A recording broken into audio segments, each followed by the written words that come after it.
I don't know about you, but we're feeling 2022. It had to be said, of course. We are the Shoot Brothers podcast.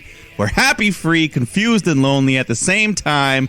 But as always, we are Mike the Shoot Shepherd, Cameron. Happy New Year, Osborne. Bang, bang. Happy New Year. You're right, Mike. I totally forgot. I think I pulled out a Taylor Swift thing one time. But, you know, I don't know about you. We are right. We are feeling 2022 already. I mean, what a week to kick off. This is a jam-packed week. Pay-per-views, pay-per-view quality matches on TV, fucking mini New Year's Evil pay-per-views, lots of stuff going on. We have the New Year's Evil. We have the New Year's Smash Bash. Yeah. And, whatever we're calling it these days. I still don't know. Yeah, and day one itself, the first ever of its kind. Exactly. A brand new pay-per-view, and all that exciting action that comes with it all. Let's get right into this edition of the show then, shall we? Because it's been 3 weeks, maybe 4 weeks, so you know that it's time for another round of release innings. So let's just open the show with that, I guess. I guess, yeah. Sure. I mean, why at the least hell not? they didn't do it over Christmas. They gave him an extra. They week. gave him an extra day. Let's get into this round of release. Of course, Toni Storm was asked for her release, I guess, and was granted a couple weeks ago. So that was the last one. But the new one. The new round of releases, Mike. I don't know if you have a full list in front of you. A couple names of guys from NXT who weren't really getting much. Yeah. I mean, I think the big name we can both agree on is the Thatch Man, Timothy Thatcher. The Thatch Man, Timothy Thatcher, who has apparently been working backstage as a coach of sorts over there on NXT for the past little while. That's why we haven't seen him on television. We were asking ourselves, just when is he going to get released? And I guess it finally happened. Yeah, I mean, we love him, but he clearly wasn't what they were looking for on the 2.0 style. This toothless, gritty, not British, but he looks British guy. Not British, but looks British, exactly. Other guys on that list, we have Danny Burch.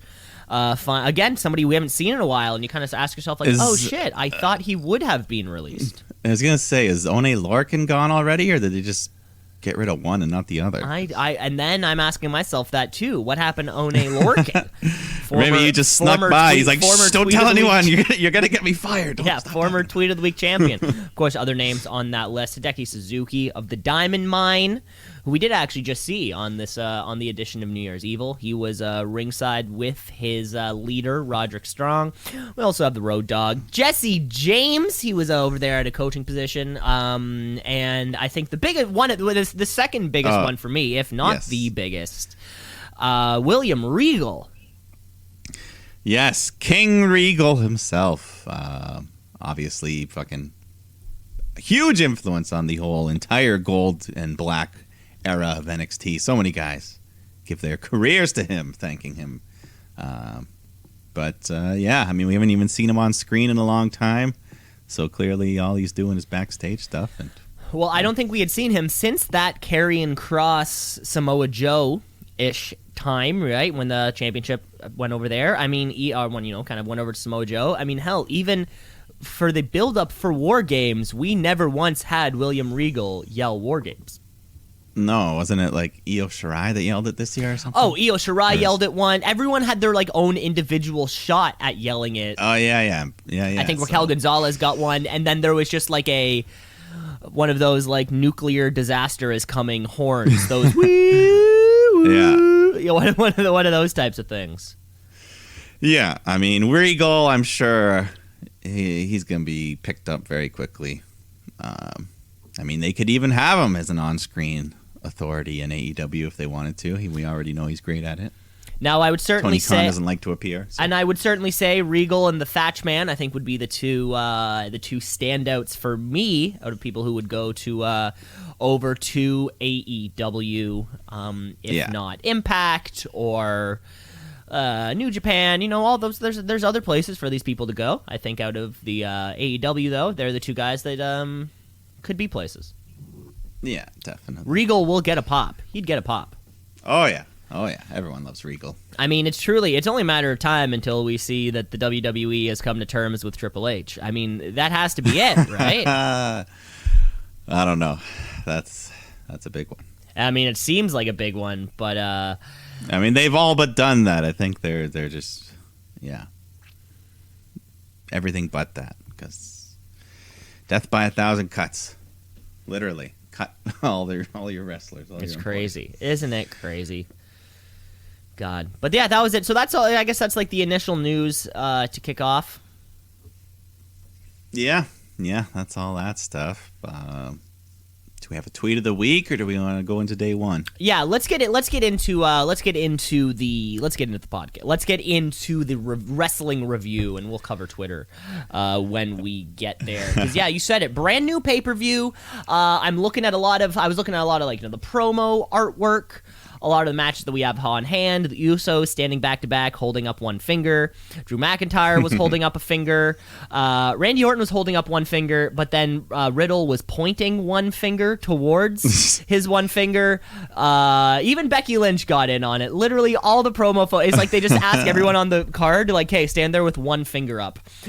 Because we need people to know that we're talking about day one. Review. And I think that right off the bat, Mike, for me, this was not a pay-per-view. What? Oh yeah, they call it something else. Michael Cole. If we know how this works, they want us to think something, they want us to believe something. Michael Cole's going to say it 1,400 times in the span of 3 hours. Mike, this is not a pay-per-view. This is a premium live event. A PLE. I guess because, I mean, maybe, the pay-per-view model, at least for WWE, doesn't actually happen anymore. You have the Peacock, you have the WWE Network, and then you just sign on to it. You don't necessarily pay for that experience. So, yeah, I think we're going to see this going forward. Yeah, I mean, it makes sense. Logistically, all right, whatever. I get the reasoning behind it, but I'll still probably call them pay-per-views. Like, just history, right? You would think, like, this is the pay-per-view. And, the UFC puts on pay-per-views. And, the major boxing matches that you see are pay-per-views. Just the idea of the big fight is a pay-per-view. It's not a premium live event. PPV, the abbreviations. And PPV looks much... PLE, like, that's so... I don't know. Yeah, anyways, it's like barbecue, BBQ, This isn't a barbecue. This is a fire roasted meal, an FRM. Premium, yeah. So yeah, let's get into that day one pay per view, because big show. Not the big show, but it's a big show because it's our first of the year. It's on day one. It's on a Saturday, but before the show kind of even starts, I don't know if it was the night before or the day of or whatever it might be.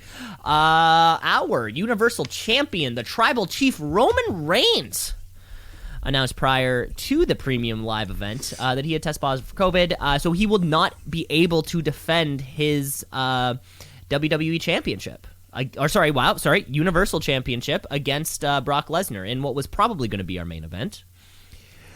So as a result of that, the Beast Incarnate was added to the WWE Championship match, joining Seth Rollins, Kevin Owens, Bobby Lashley in challenging for Big E's championship. Yeah, so fatal 5-way now. They didn't add any extra matches, so they just kind of said, that's what we're getting. I guess it's what we're getting, and Mike, I'll tell you what you're getting. You're getting a brand new Tweet of the Week champion. It's the Tweet of the Week. It's the Tweet of the Week. Now, Tweet of the Week, of course, a championship which is not confined by the rules of the year. This is an ongoing thing. So although he is the first Tweety League champion, of 2022, it's not going to say that he's going to be the biggest or the top or whatever it might be. But this is going to now 6-time Tweet of the Week champion Seth motherfucking Rollins, baby, who a fan had reached out to him posting 4 graphics. Just prior to the day one pay-per-view, of course, initially, Seth Rollins had been the one to qualify for the championship match against Big E, and we even got the graphic about it on WWE television. Big E versus Seth Rollins. Then the next week, I don't know if you noticed, but Kevin Owens was added to that championship. Big E, Seth Rollins, Kevin Owens. Yeah. And I don't know, I'm sure you were keeping track, Mike, at home. The very next week, Bobby Lashley was added to the match. Big E, Seth Rollins, Kevin Owens, Bobby Lashley. And as fate would have it, day one, the Beast, Brock Lesnar, gets added to the match. Big E, Seth Rollins, Kevin Owens, Bobby Lashley, and Brock Lesnar. A fan brought this to Seth Rollins' attention, saying, worst luck in the world, and Seth Rollins responds by saying, shit, ... Imagine coming into a pay-per-view thinking you're just going to have, I say just, but you're going to have to take on Big E. One of the strongest competitors in the brand, but he's only one guy. Yeah. Then next thing you know, okay, well, I got to take out Big E and Kevin Owens. Okay, that's okay. They're both big guys, both competitors. I can beat them. I'm sure I've beaten them before. And then the very next week, Bobby Lashley is added to the match. You're thinking to yourself, well, shit. Okay. I've climbed bigger mountains before. Then once Brock Lesnar joins, I don't know what you're thinking there. But Seth Rollins, Tweety League champion, poor guy. Poor guy. He's going to have a real mountain to climb on this one. Yeah, we'll get to that later. But yeah, we'll get to that in our main event. But let's get into the show. Mike, there was a a pre-show that you probably watched. Yeah, I guess you didn't, but some notable stuff happened. It was supposed to be Cesaro and Ricochet versus Ridge Holland and Sheamus, but pretty much right off the bat, Cesaro and Ricochet do this assisted 450 splash. Ricochet's foot lands right on Ridge Holland's face, breaks his nose. He's just bleeding, dripping out, so he just rolls to the corner, tags in Sheamus, and that's the last we see of him. The doctors bring him to the back, and it just becomes an impromptu handicap match. So. Yeah, somehow it just kind of turns into that. Yeah, so give credit to Sheamus. He's a veteran there. He can improvise. He can carry the load all on his own, and he does just that. Gets the win with the brogue kick. So sucks for Ridge Holland. He had that terrible leg injury last year, and well, at least getting some TV time. An injury to your face, is probably a lot more performable. Yeah, not as bad, but I think I ended up saying it was like a broken nose or something. But yeah, it's not gonna kill. It just sucks that your first pay-per-view, you're out in 30 seconds. The photo was so gruesome, though. Was it like all crooked nose? I was going to say the photo was so gruesome. You know how Instagram will put up a little warning? Hey, this photo looks gross. If you want to see it, click here. They had actually put that up on the WWE Instagram account. Instagram flagged it. Yeah. Well, there you go. Sheamus can just lend him that face mask. You remember Sheamus? Exactly, right? Sheamus was wearing it. That can be their thing, yeah. The Road Warriors had the spike pads. These guys can have the face mask. Yeah, sure. Why the hell not? Why the hell not? But let's get into the main show here. Day one. That's what the Usos are all about. Day one-ish. So they're defending those SmackDown tag titles against the New Day. Another day. Their every day is New Day, right? Yeah, every day. Yeah. Anyways, classic feud. Two of the best teams in WWE history. But, we've seen it a bunch of times, but, it still was a hot opener. The crowd is into it. 17 minutes of action. And Kofi, he eats a super kick. The Uso splash, but he kicks out of that. New Day hit their finisher, but Uso kicks out of that. So the crowd's getting real hot, chanting, "This is awesome." The Usos fight back, hit the double Uso splash, but Xavier breaks up the pin. So Usos pull out a new trick and hit the 3D, the Dudley Death Drop, to get the win and retain the titles.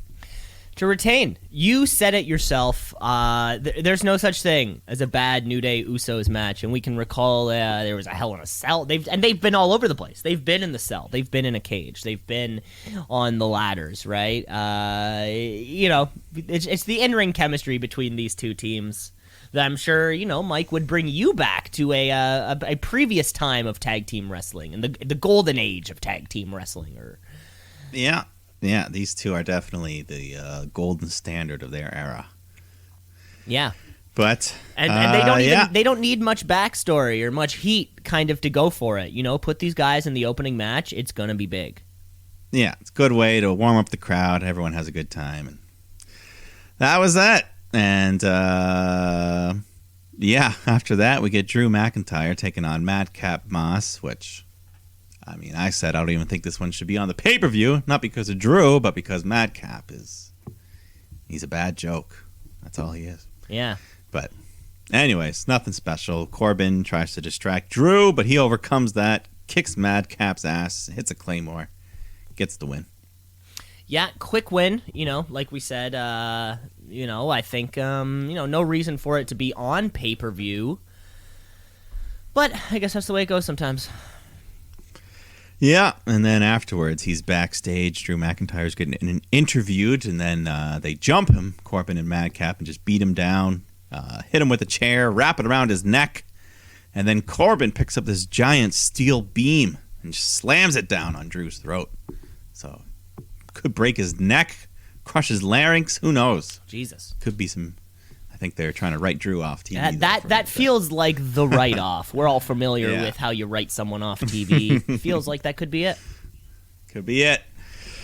But our next match, RK Bro defending the Raw Tag titles against the Street Profits with special guest Migos, recording artists. Are you familiar with them? Of course, Mike. See, Mike, I feel like you're much more in the pop music world, but then a pop music artist will pop out, and you're just like, who are they? Well, that's more hip hop, isn't it? I don't know. Well, I think if one of you is married, to Cardi B, you're officially in the zeitgeist. Well, I don't really listen to Cardi B. See, there we go. And you think I do? No, but. I don't know. I think she's more in your range than mine, apparently. I guess. Between if your range is the female pop stars and my range is hip hop, where does the female hip hop artist fall in? Where's the crossover? Where's the Venn diagram? I don't know, but they were there to have a good time. These Migos, and the match was good. A rare double babyface team going at it. Crowd leaning towards RK Bro, though. But, Riddle gets isolated. Randy gets the hot tag. He hits a nice double draping DDT on both Street Profits. Montez tries to have a comeback. He goes running at Riddle, who launches him in the air. And Randy catches him on the way down with an RKO. And that gets the win. RK Bro retain. Yeah, one of those, fun closing minutes of the match, Yeah. And, like we said, two baby faces, somebody's got to be the heel. I guess it was the Street Profits in this, which is tough because they are natural baby faces. Yeah, but, at the end, they all shook hands, and Migos got in the ring, and they all just said, hey, celebrated.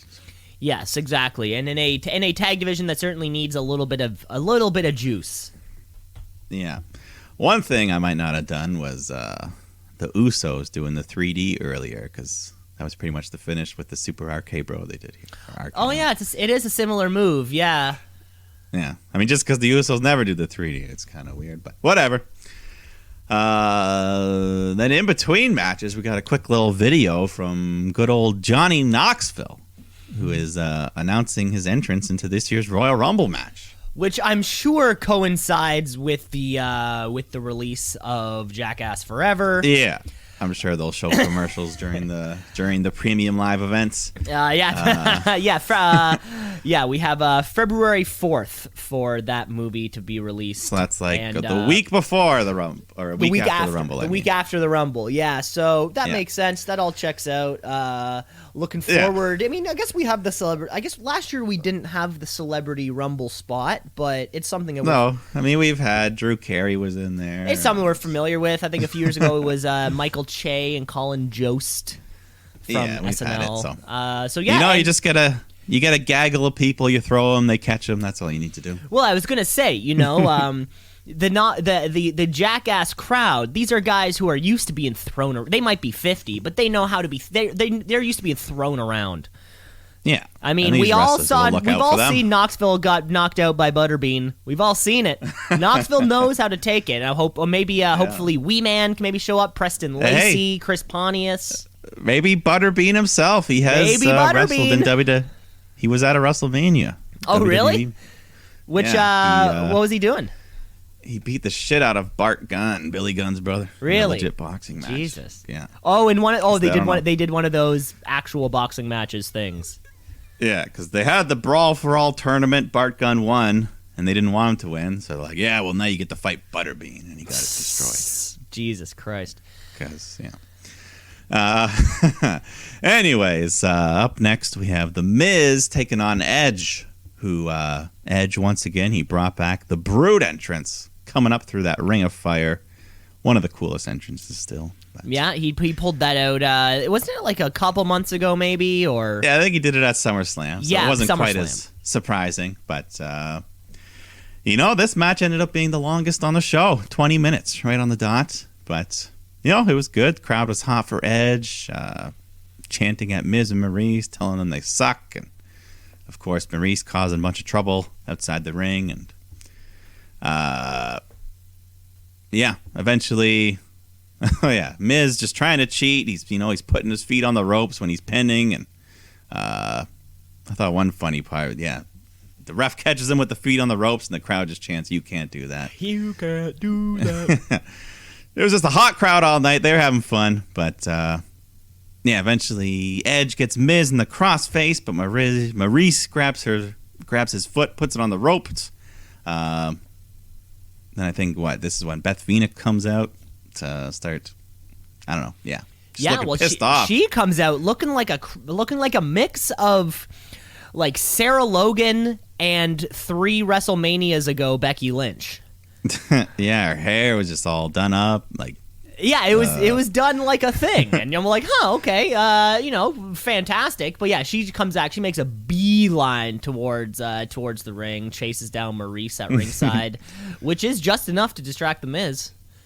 Yeah, Edge hits the spear, gets the win. Yeah, and it feels like maybe their styles clashed a little bit. Not a styles clash. They're clashing of styles. maybe that's what I meant to say. But yeah, Miz is a fucking all-timer, man. He's just good. I mean, Edge, we know Edge. We know, we get it, bud. We get it. Yeah, no, the Miz, he's on that level. Exactly. So I think now we're looking probably for the mixed tag, maybe a Maurice Beth Phoenix type of match. Yeah. At the Rumble, and then maybe Mania will be all 4 of them in a thing. So we'll see.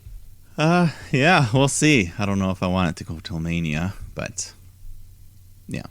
Yeah, well, you got to ask yourself. I mean, Edge winning the Rumble last year, certainly he can't win it again, can he? No, I don't think so. Okay. Then we go to Becky Lynch defending that Raw Women's title against Liv Morgan. And both women getting a nice big reaction here, but lots of chants for Liv during the match. And they got a good amount of time, 17 minutes here. So, probably the best match of Liv Morgan's career, singles-wise. And she hung in there with the champ, looking real good, real smooth, all her moves. She's really seemed to grown to get herself at this, level where she's competing against Becky Lynch. And yeah, and not looking out of place. And getting over with the crowd, too, I think, with the fans. Yeah, so she's hitting some big missile drop kicks, suicide dives, and, she hits this awesome springboard sunset bomb in the corner. Perfectly executed. So big near fall there, but then Becky gets her in the disarmers. She makes it to the ropes. And then Liv gets a bit of revenge on Becky by trapping her arm in the steel steps and starts stomping away at it. And then, big arm breaker off the top ropes, locks Becky in the rings of Saturn. So for a second there, thinking this could be it, Becky's screaming in agony, but she escapes. She stands up at the ropes. Liv runs in, tries to hit her with the Oblivion, but Becky catches her, hits the manhandle slam, makes the cover, and as she's pinning her, she reaches her feet back, but she doesn't quite reach the ropes, so she still gets the 3. But I think she was supposed to have that extra little cheat. Which is unfortunate. It made it look too clean. A little too clean, but I mean, she is still Becky Lynch. But yeah, I think the plan was to have Liv Morgan have a little something to complain about. But because when you get into, too many opportunities without a win, people stop caring.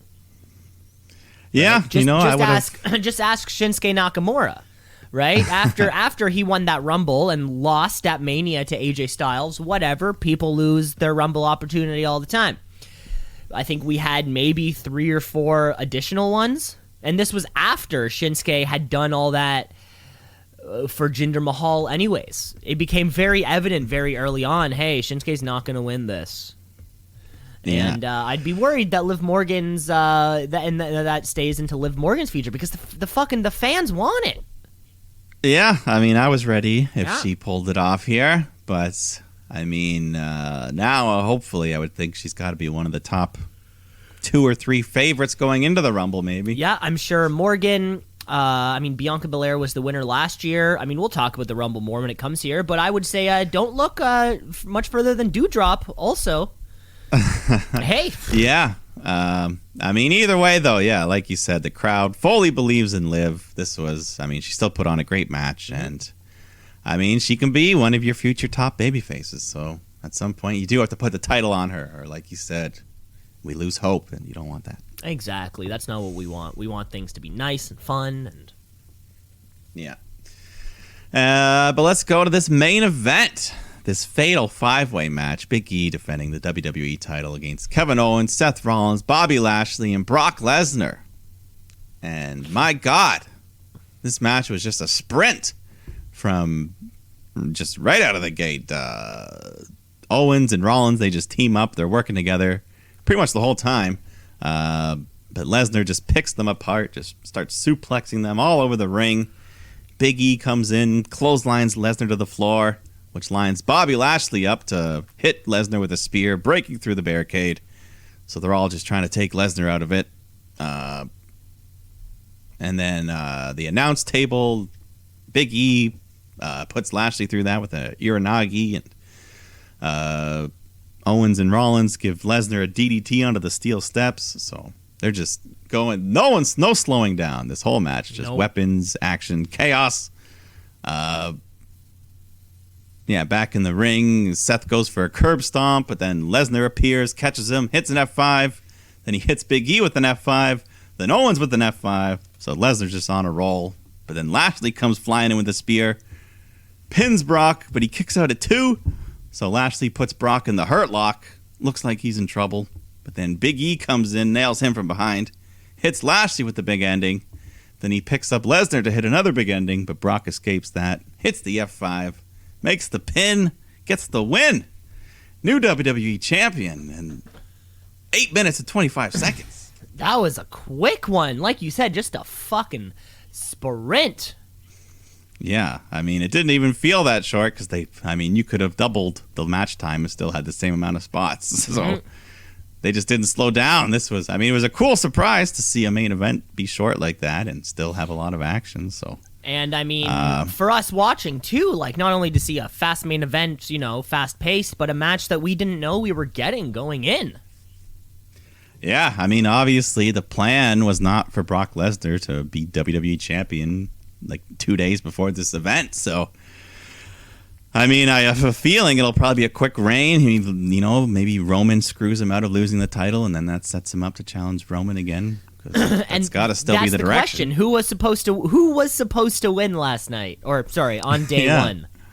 I mean, that'll be one of the great mysteries, the what ifs. It could be one of the great what ifs of professional wrestling. When we were supposed to see Sister Abigail debut. Remember Sister Abigail? And then everyone got the mumps? Yeah, so what if? Who knows? But all we know for sure, this Brock Lesnar, 8 minutes, 25 seconds. That's got to be one of the shortest WWE main event title matches in history. At least since he probably his last reign was with that Universal Championship. I guess because he beat Kofi in the main event of that SmackDown. Yeah, I mean that was only 30 seconds, but yeah. I mean, especially for a multi-man match, with more than one. Well, and normally, I remember when we saw those, there was that string of matches when Brock was the Universal Champ a few years back, where it was always Braun and someone. Yeah. Him, Braun, somebody. I remember there was, I think him, Braun, and Kane may have had 2 matches. There was a multi-man match that involved Samoa Joe, Braun, Roman, maybe. And in those matches, I think when Brock is doing a multi-man match, there's always that moment where he'll get taken out, and then the rest of the match goes on for 10 minutes, and then he comes back. There's always that kind of, and then he kind of squeaks in there at the last second. Didn't have that in this match. To see Brock go for it with everybody was kind of fun. Yeah, and they kind of did still keep Brock and Lashley apart a little bit to kind of preserve that, because they want to save that for a special one-on-one. I feel like they've been trying to save that for years now. Lashley's been campaigning years now, yeah. But no, overall, I thought this pay-per-view, or whatever you want to call it, was Premium live event.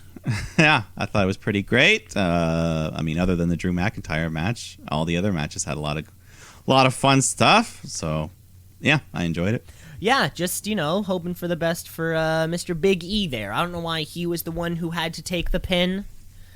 Yeah, he's the one who got hurt out of the most of this. You know what I'm saying? Lost the title, yeah. Who knows, though? Maybe he'll win it back, or maybe WrestleMania. I don't know. Hopefully that's not it for him. Yeah, hopefully in the main event. Hopefully not. Hopefully we see Big E again, especially because he's torn away from his New Day cohorts, Yeah. Let's get into let's leave the show behind then.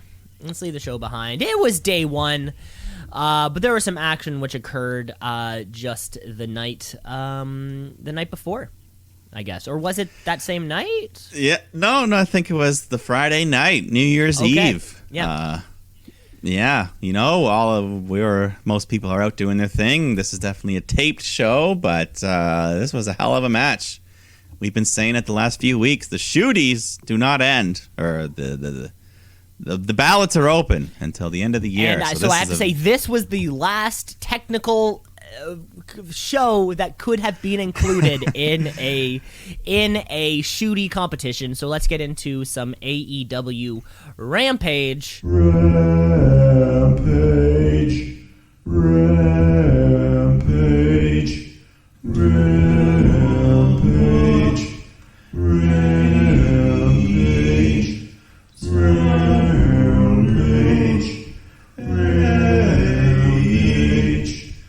Back to our 3 matches thing. I think we've been doing 4 matches for the last little while. I think we got a special time also at 10. No. Same time, 10 p.m. on TNT. This is our last show on TNT, I guess, before. Is Rampage also moving over to TBS? I think Rampage stays on TNT. Rampage stays on TNT. Fantastic. Let's get into the first match then. We have Darby Allin taking on Anthony Bowens in a pretty straight up match. Yeah, good competitive. Max Caster on the outside trying to interfere, so Sting goes after him. Back in the ring, Darby's able to hit that coffin drop, get the win. But then afterwards, I think Andrade comes out to distract Darby and Sting, and then Bowens nails him in the head with the boombox. And so the Acclaimed stand tall, and are they working together with Andrade? What's that about? Yeah, seemed a bit. Both hate Darby in that? I feel like Max Caster gets most of his attention. From his rap when he comes down to raps. Yeah. But I think Anthony Bowens is the one that we shouldn't be ignoring. he's got the look. He's big guy. He's got the skills necessary to to make it all work. And as usual, Darby Allin was his devil may care self. Yeah. I'm just confused. The Andrade thing, he seems like such a floater. 1 week he's with MJF, then he's hanging with Aleister Black, now he's with the Acclaimed. Yeah, I think Andrade also doesn't know what Andrade wants. Yeah. Oh, well, this next match, though, when we're talking about making a push for the Shooties, we had the Bunny and Penelope Ford taking on Anna Jay and Ty Conti in a street fight. And everyone just comes out looking badass. Their street clothes, the ripped jeans, they're ready. Mm-hmm. So they even come down. They got chairs, trash cans, brass knuckles. We get a table set up on the floor. Ty Conti gets laid out. Penelope climbs to the top rope, hits this crazy moonsault, almost a moonsault knee drop. A bit scary, though, because this table doesn't break, and she almost hits her head on the apron, and this has happened before. They need to get some new tables for these women. What's going on with these tables? It still looked like a great spot, but could have been dangerous there. Yeah. We need these things to break, people. Yeah, but hey, both women appear to be okay. So Penelope Ford, then she pulls out a glass bottle, smashes it over Ty Conti's head, and Penelope's just on a roll, but then she screams because the Bunny on the other side of the ring, she's been busted wide open after Anna Jay nailed her with brass knuckles. Those brass knuckles. That's been the Bunny's little secret weapon. Yeah, and this was a hell of a blade job here. She comes up, she's just leaking oil, and her and Penelope pull out this special table that's painted. It's got brass knuckles, bunny ears on it. We love us a custom-made table with Jim Neidhart on it. And then Ty Conti comes up. She's bleeding from that bottle shot. So, lots of hardcore action going on here. They set up the old chair table. Anna Jay suplexes Bunny onto that. The chairs get all dinged up. And Anna picks her up, tries to hit a Queen Slayer, but the Bunny slams both of them backwards, breaks through the table in the corner. And the Bunny's just bleeding profusely now. Oh, this was Britt Baker level fucking just streaming down her face. Yeah, she's giving it her all here, and she makes the cover. Anna Jay kicks out, so we bring in a ladder. Penelope hits a cutter onto it. Then the Bunny pulls out the old bag of thumbtacks. So we pour those out. Anna Jay grabs her, though. They climb to the top rope. Anna hits a big superplex right onto the thumbtacks. Makes the cover, but Ford breaks it up. So Ty Conti gets a hold of her. And now Conti's got the big crimson mask. So they go to the apron. Conti picks up Ford, hits a crazy Gotch-style pile driver off the apron through the table, which thankfully breaks this time. But what a crazy bump for these ladies. And just holy shit chants going on. And all over the place. Yeah, blood everywhere. Back in the ring, the Bunny puts on the brass knuckles. She runs at Anna, but she slips in the thumbtacks, which was a planned spot, but looked awesome. Just the way she did it perfectly. Mm-hmm. But poor girl got thumbtacks all in her ass. But at this point, Anna Jay has wrapped her arm in barbed wire, locks in the Queen Slayer, literally choking Bunny with the barbed wire to her throat. And the Bunny's just a screaming bloody mess. She has no choice but to tap out. Anna Jay, Ty Conti win, but everyone was a winner in this match here. Yes, just like that Britt Baker Thunder Rosa match. Everyone's covered with blood, and everyone looks great. Yeah, just debris, chairs, tables, thumbtacks everywhere. This was amazing. They worked their asses off. Yeah, just like Baker and Rosa. This is, the second most or most extreme women's match in AEW history. If not the history of the sport itself. Maybe not. But either way, this was amazing stuff. December 31st, like we said, they're in the running for some awards. Yeah, that's exactly it. What would you say is the most gruesome of women's matches out in history then? Well, earlier this year or last year, I was watching some crazy Japanese exploding barbed wire death matches. Oh, okay. And the women, some crazy women stuff there. Right, over there in Stardom or something. Yeah. Cool. But no, North American, this is pretty wild. This was right up there with the Lights Out match. Yeah. And, yeah. I mean, overall, the Bunny, she's the one I'll remember the most from this match, just how much she put into this. So, but they're all over. They're all awesome. Of course, there is always so much victory and defeat, and AEW has shown us that time and time again, I think also. Yeah. But we got one more match to end the year. Cody Rhodes taking on Ethan Page, defending his TNT title. And, he's been getting mixed reactions, but he actually got a decent amount of cheers here. This felt a little more cheer than boo than at least than we've seen in the past few weeks, Yeah. But, I guess Ethan Page, he's pretty heel. Match was okay. Hard to follow that street fight, but... the crowd was doing the dueling "Let's go Cody sucks" chants. And they both seem to be approximately the same volume. Yeah. Scorpio Sky tries to interfere, or he does. He attacks Cody behind the ref's back, so Dustin chases after him, and the commotion distracts Page. Cody hits a crossroads, but Page kicks out. So Cody gets a little bit heelish, rips the knee brace off of Page, and just starts stomping away at the exposed knee, and they fight their way to the top rope. Page hits an avalanche power slam, but this hurts his knee, so he can't get a good cover. Cody kicks out. They start punching back and forth. The crowd boos Cody, yays for Page, and Cody hits another crossroads, holds on, hits a second one, and then the double underhook into the Tiger Driver 98 to get the pin, retain his title in a great match against Ethan Page, who, he's been tied up with Dan Lambert and Scorpio Sky, so we don't really see Ethan Page by himself, or at least I don't. I feel like I don't. Yeah, not really. I mean, I think he was one of the surprise entrances. I think he was. Yeah, I think he was one of the Joker cards in maybe the Double or Nothing. Battle Royal. Yeah, he hasn't really had a lot of solo spotlight. No, but as a whole, this was a great match to end 2021 episode with. Yeah. Obviously, I think, you put the street fight in the middle, so that's the one that can go over time. Yeah, give you time to clean up the ring after. Not only give him time to clean, give him time to clean up the ring after, but also you don't want to the street fight with those two women's tag teams. You don't want to cut that one short because we're running out of television time.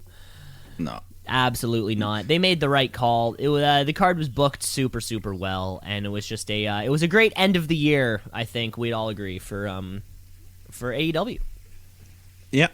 Yeah, great episode. Another great episode. Should we let's keep moving on with more wrestling action then, right? Because we had just talked about day 1, but I guess we got to move ourselves over to day 3, because of course we're talking about Monday Night Raw. Let's get raw.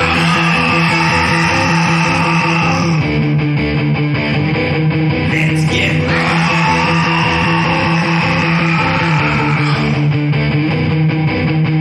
Day 3, as we're calling it, we're cataloging each episode now is now a day number thing. What do you think they're going to do next year if New Year's Day is on a Tuesday? Well, I think it'll be on a Sunday next year, so they might do it again. Yeah, I feel like Friday through Sunday are the only 3 days they can rock it, and then it might be day 2 or day 6. Yeah. Who knows? But whatever it might be. So, of course, we opened this week's show with the Beast, Brock Lesnar. We had a nice lights out in the arena when we went live. And when they came back on, Paul Heyman was in the ring, actually, receiving a chorus of boos.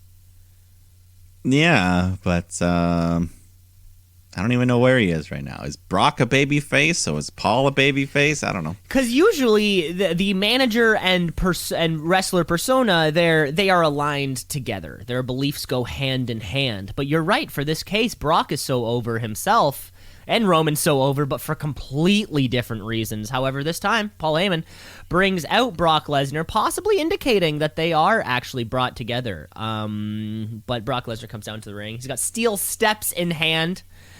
And kind of gets him into the middle of the stage. So he has a bit of a soapbox to stand up on. And this was the first time, at least in my experience, that both Brock and Paul have been in the same ring, but Brock was doing all the talking. Yeah, at least at the beginning, he was just kind of putting over his advocate Paul for making him a free agent and pulling the strings, getting him into that WWE title match. And then Heyman talks a bit, just addresses Brock's first title defense, which will be at the Royal Rumble. And tonight we're going to have, which was originally the Fatal 4-Way for day one, Rollins, Owens, Big E, Lashley. They're going to all fight to determine who's going to be the number one contender. And the promo kind of finishes with nobody being interrupted by anyone. Yeah, Heyman just says, hey, 1 week without me as his special counsel, and Roman gets COVID. Exactly. And, the Rumble is only 3-4 weeks away now, 3.5. And I thought this was a great way to open the show, reuniting Paul Heyman and Brock Lesnar without making it some kind of drawn-out ordeal that lasts for weeks or whatever. Just fucking get them in the thing together, and we know this. Lesnar has been especially good since he returned.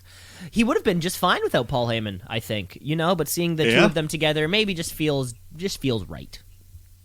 Yeah, and who knows how long the charade will go, if that's what it is. Yeah, exactly. Then we get RK Bro taking on Gable and Otis, and usually seems to be the standard. Riddle gets isolated and worked over, tries to make the hot tag to Randy, but this time Gable crawls all the way under the ring and yanks Orton down.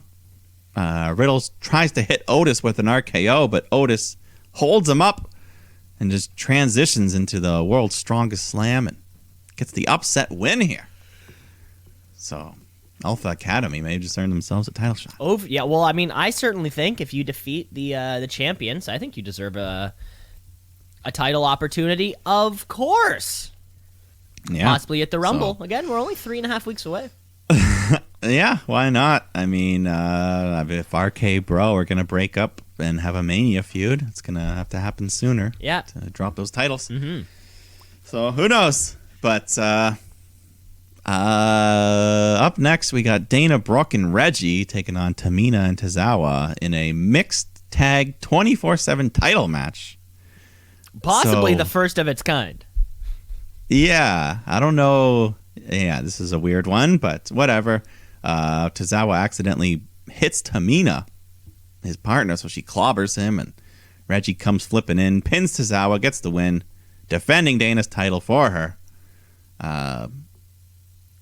Which is, the whole thing's weird. This was the same situation where David Arquette won the world title in a tag match.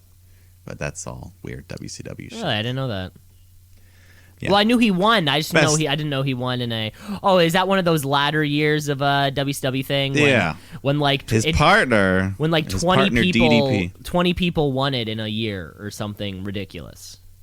Yeah, but in this situation, he won the title off his own partner.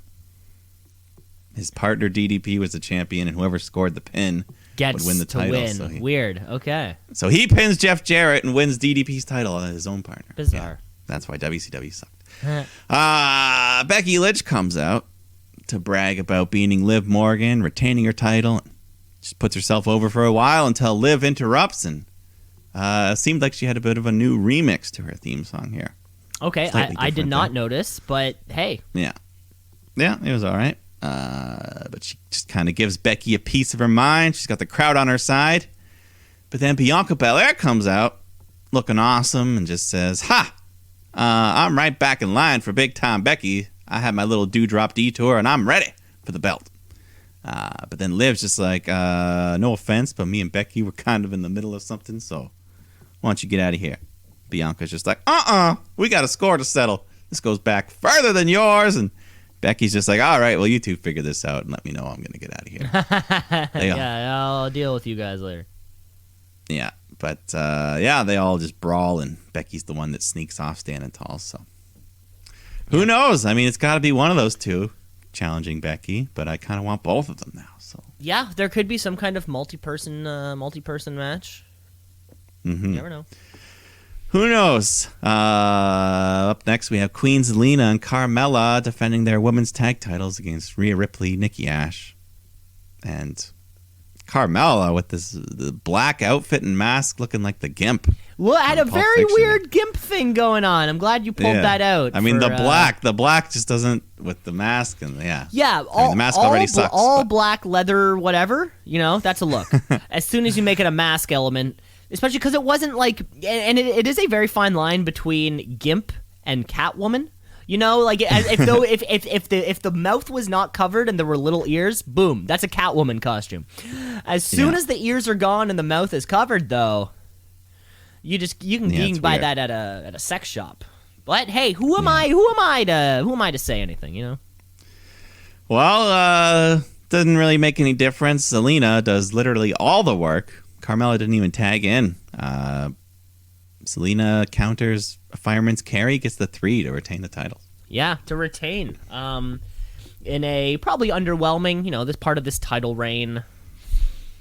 Yeah, they're starting to tease the split between Rhea and Nikki. Rhea's just kind of frustrated with Nikki. Exactly. Losing. Well, Rhea's sitting there going like, yo, at least dress like a normal fucking person. Yeah. If you're going to, because the gimmick doesn't work. No. It did. For a minute, it worked. Yeah. And I think in 1993, this gimmick would have been great.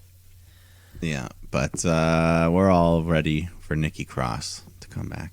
Yeah, Nikki Cross. Karrion Kross is gone. We can reclaim the name. Yeah, people. We should.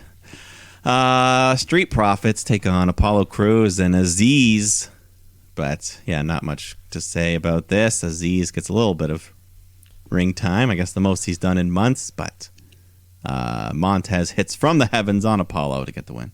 Yeah, really, I swear to God, we need a Montez Ford match on every card just so we can hit that frog splash. It's a fucking thing of beauty, and we've said it before. It's like every week he adds like an inch to the height. Eventually he's just gonna do that in a Money in the Bank match and just kind of jump straight. That's to what the they have to do. Briefcase. One of a kind. He's the only man that can do it. I mean, that would be from the turnbuckle to the case. And that's the we haven't seen that one before. That would be a holy shit moment. Yeah, it could be spot of the year. That would be spot of the year. Honestly, that would, I think, kind of like the physicality required would be so much so that we couldn't ignore it. That would be the spot of the year. And I mean, hey, AJ fell straight from it. That was pretty cool. I think he can reach it. Guys I think have fallen off all the time. We need someone to jump on, not fall off. I think he can reach it. I think he could. We got another title match, though. U.S. title. Damian Priest defending against Dolph Ziggler. But this time around, if Priest is disqualified or counted out, he loses the title. So no more of this craziness. I got to control that inner demon. So, Ziggler hits a big DDT on the floor, and then he hits almost like a Daniel Bryan Busaiku knee at one point for a near fall. Priest fights back, climbs to the top ropes. The ref checks on Dolph, and Robert Roode runs in, shoves Priest off the ropes. Ziggler hits the Famouser for a big near fall. Priest starts bugging out. The crazy eyes. He's looking at Roode. He goes after him, grabs a chair. But all this time, the ref is counting him. He's reached 8. Priest has to stop himself so he doesn't lose the title and just slides into the ring. He's still got the chair, though. Ziggler begs him to hit him with it so he can just win the title. But instead, he just turns around, throws a chair at Roode. Ziggler runs in, hits the zigzag, but Priest kicks out, gets up, hits the Reckoning to get the win. Retain the belt. To retain. Yeah, this... both of these guys have the vibe where like you can't have a bad match with Dolph Ziggler. You just can't. The crowd got pretty hot. And they bid on and those Damian near Priest falls. is in that same vein, I think, for me too. Like so far, and I mean he's been on this incredible win streak for over a year now, where he's just been. I think it was New Year's Evil last year was his loss of the North American North American. No, Yeah. no, I think he wasn't the champion. He just challenged Karrion Kross. Something like that. Yeah, and then Priest comes into the Rumble of 2021. So yeah, we're still on this incredible streak of a year now. And he's really not slowing down. He's not. No, don't know. What's gonna happen for him at the Rumble? No, he's 40, not slowing down. More just awful backstage stuff with Vince and Austin Theory. Still, I don't even bother to write down any. Yeah. Yeah, it's just terrible. It's some of the worst. I don't know. Vince is just such a mumbly old man now. He's a mumbly old man child. Yeah, that's what he is. Yeah. I don't know. Miz and Maurice come out, cut a promo on Edge and Beth Phoenix for interfering. And Miz is just kind of like, what kind of man relies on his wife to fight his battles? Maurice says if Beth were here right now, I'd punch her in the face. So Beth comes out with Edge, and they're like, all right.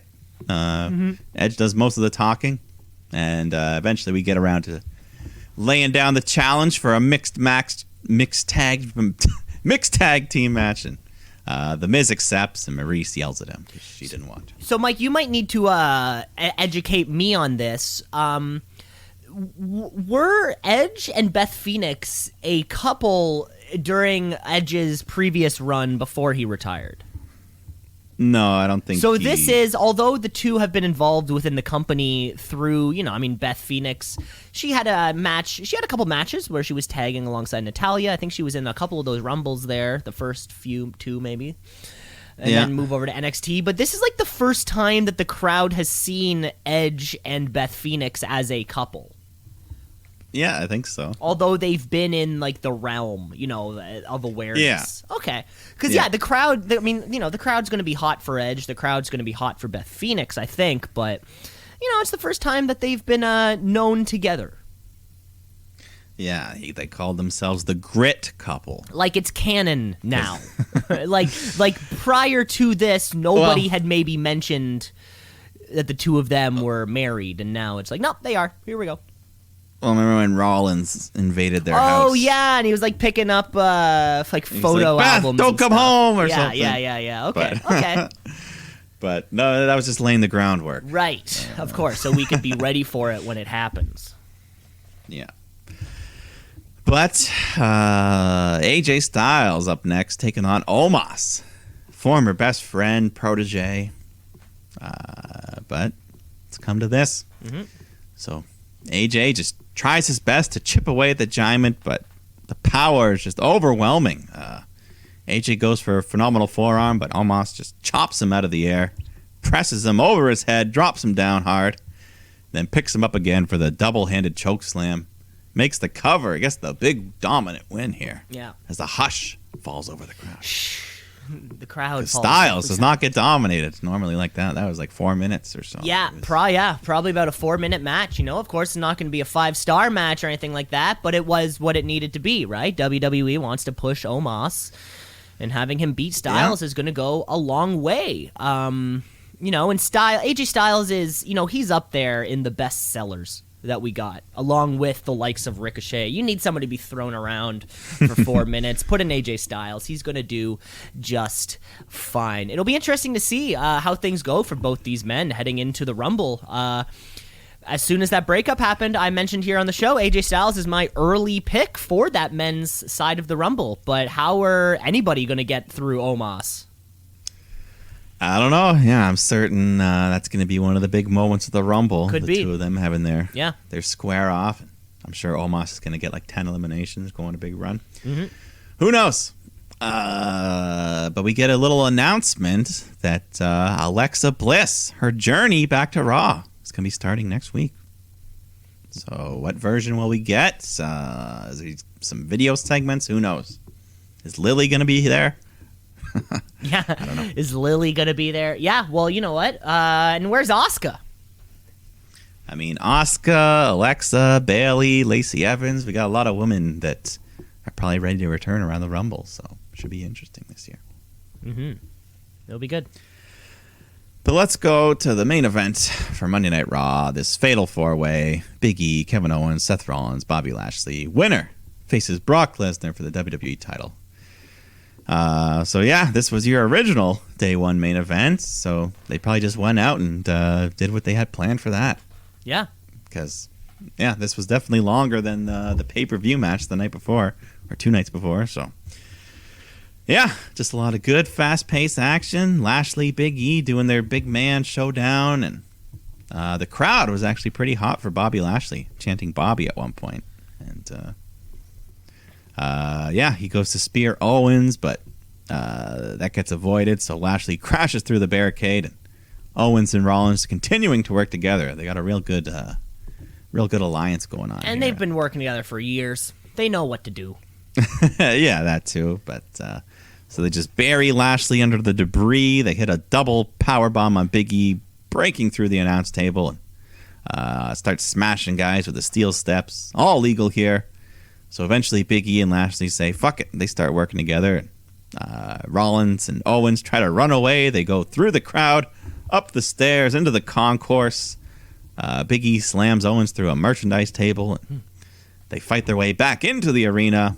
Owens climbs up a balcony and hits a huge, just flipping senton off the balcony onto the guys below. Great big bump there. Yeah, holy shit chance. He awesome. can still do it. He's crazy. He'll do it anytime. He can still do it. Yeah. It's been years of this. Yeah. So eventually they find their way back into the ring. Rollins and Owens, given everything they have, double teaming up against Big E. Lashley gets back in, hits a spear on Big E and on Rollins.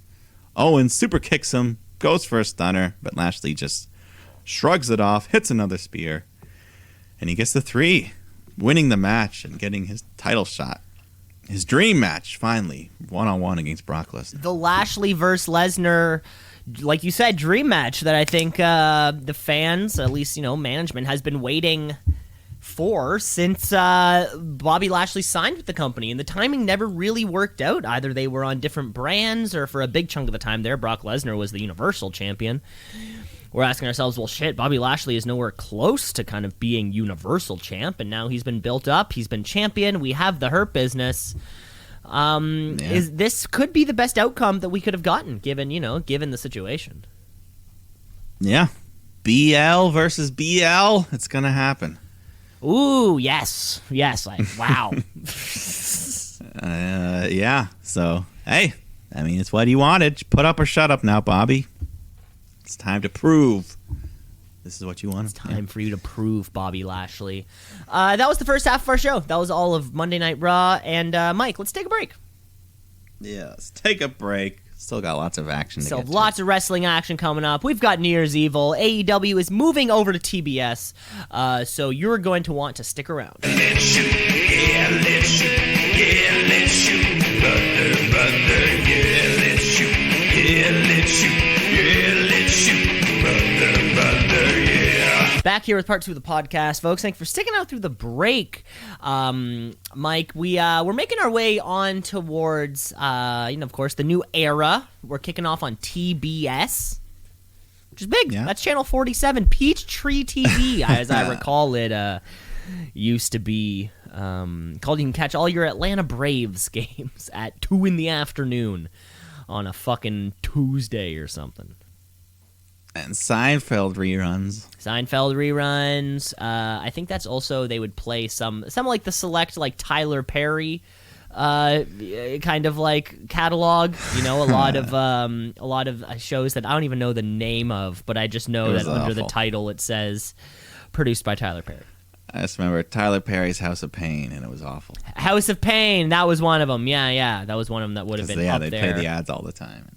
There all the time, and now you can watch House of Pain and professional wrestling up there on the same channel, Mike. But before we get over to that TBS, before we get over to that New Year's Evil coming out of NXT, Mike, were you able to catch any of the action from Wrestle Kingdom 16 live at the Tokyo Dome? No, I did not catch. I saw a couple highlights here and there, but I did not actually sit down and watch the the event or anything. Watch the actual event itself. Well, I also skimmed pretty much. You're kind of in it for the main events now, right? Or at least the names that the main event on the first night, of course, Kazuchika Okada defeated Shingo Takagi for that IWGP World Heavyweight Championship. Kazuchika Okada finally adopted the new design for the past year or past few months. He was campaigning the old design of that belt was the real one. I'm with him. I prefer the old. Ever since they unified them, it hasn't been the same. I think a lot of people agree. However, the winner of that match had to take on the winner of the G1 Summit the very next night, Will Ospreay. Before that match actually came to be in the match right before, former WWE superstar Kenta, the IWGP United States champion, took on Hiroshi Tanahashi in a no disqualification match. Did you see any highlights from this one, or read about it, or anything? I don't believe so. It was one hell of a. It almost was framed more like a street fight. We got the trash cans, we got the chairs, we got the ladders, we got the table. Like we got all the stuff. Okay. We got the U.S. Championship briefcase that Kenta kind of won with the opportunity. Hiroshi Tanahashi ends up getting the win off of Kenta in a little over 20 minutes. The final spot of the match, Hiroshi Tanahashi is lying down on a table. Kenta climbs up a ladder to take him out. Maybe some kind of splash, some kind of maneuver off the top. Tanahashi gets up, pushes Kenta off the ladder, but this wasn't just one of those 6-footers. This one was those 8-footers. No, this was one of, when you see the tallest ladder, the one that they have to use to get the briefcase hanging from above. Kenta falls right off and face first into a fucking trash can. Died. It was a huge bump. He fell 12 feet lying straight onto his face. Yeah. You want to talk Crimson Mask? He destroyed himself, and then Tanahashi puts him through a table, and he picks up the win. That was one hell of a match you should watch. And of course, the main event of night 2, Kazuchika Okada, your new IWGP Heavyweight Champion, taking on Will Ospreay in that match in what was a lot of fun. It was great. At the Tokyo Dome here, they had no fans in the stands, but they had fans on like the seating around the ring.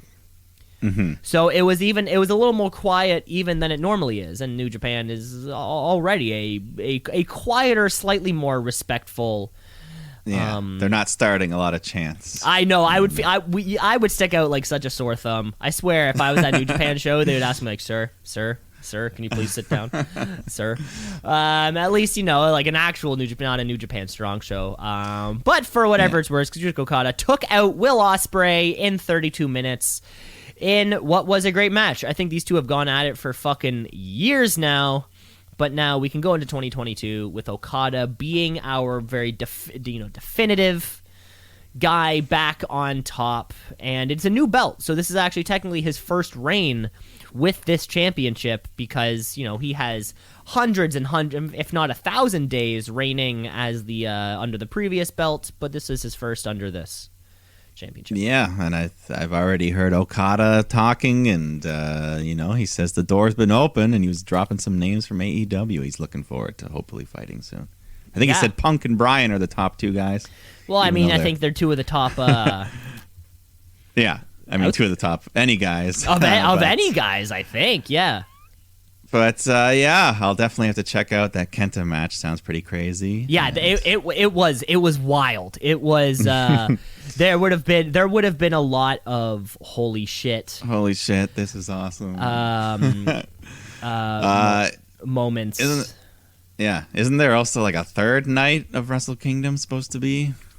Yeah. So like a coming bonus up, thing or something. Coming up, I believe it's tonight, maybe tomorrow. The 8th, whatever the 8th is a New Japan versus Noah style thing. So no championships are on the line or anything. We have kind of like the Okada and Tanahashi will be taking on kind of 2 of the champions over there.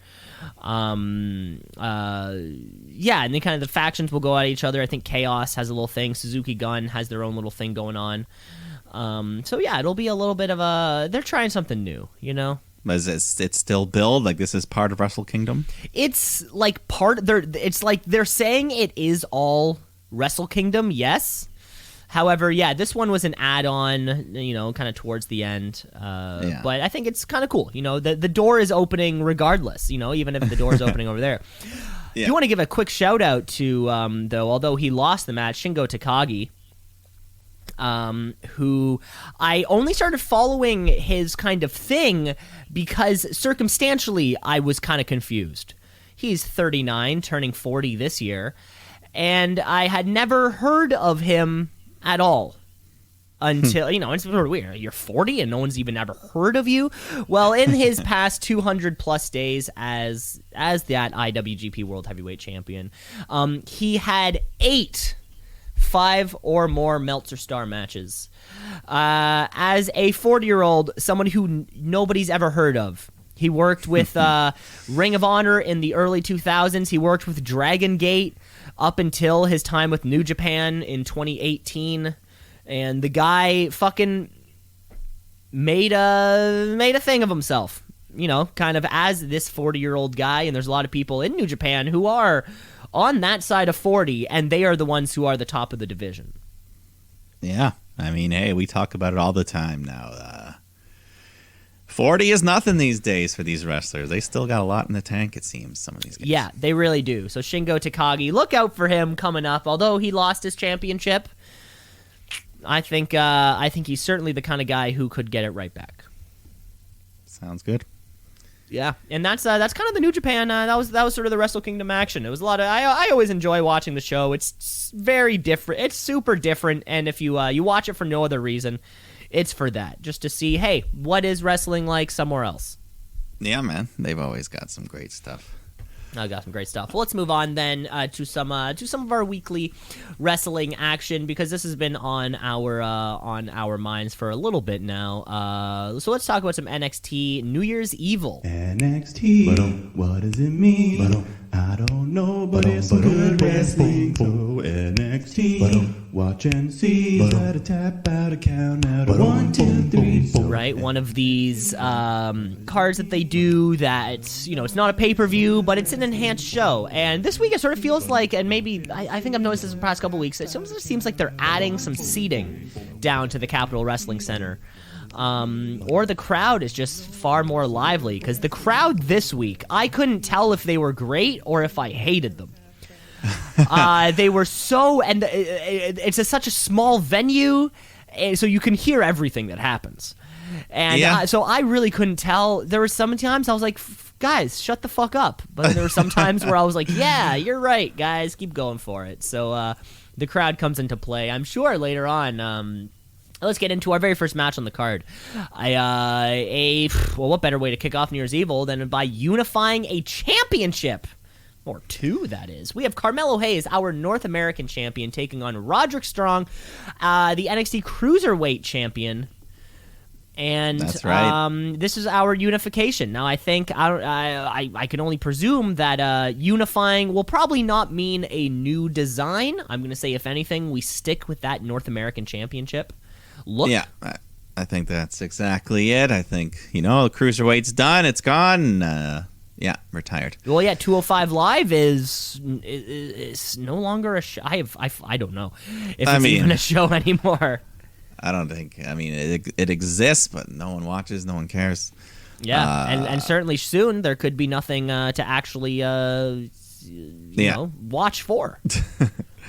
But this was a good opening match here. About 15 minutes, just back and forth. Crowd was pretty split, cheering for both these guys, and you know, our Carmelo pulling out the nice high flying moves, springboard DDTs outside off the apron.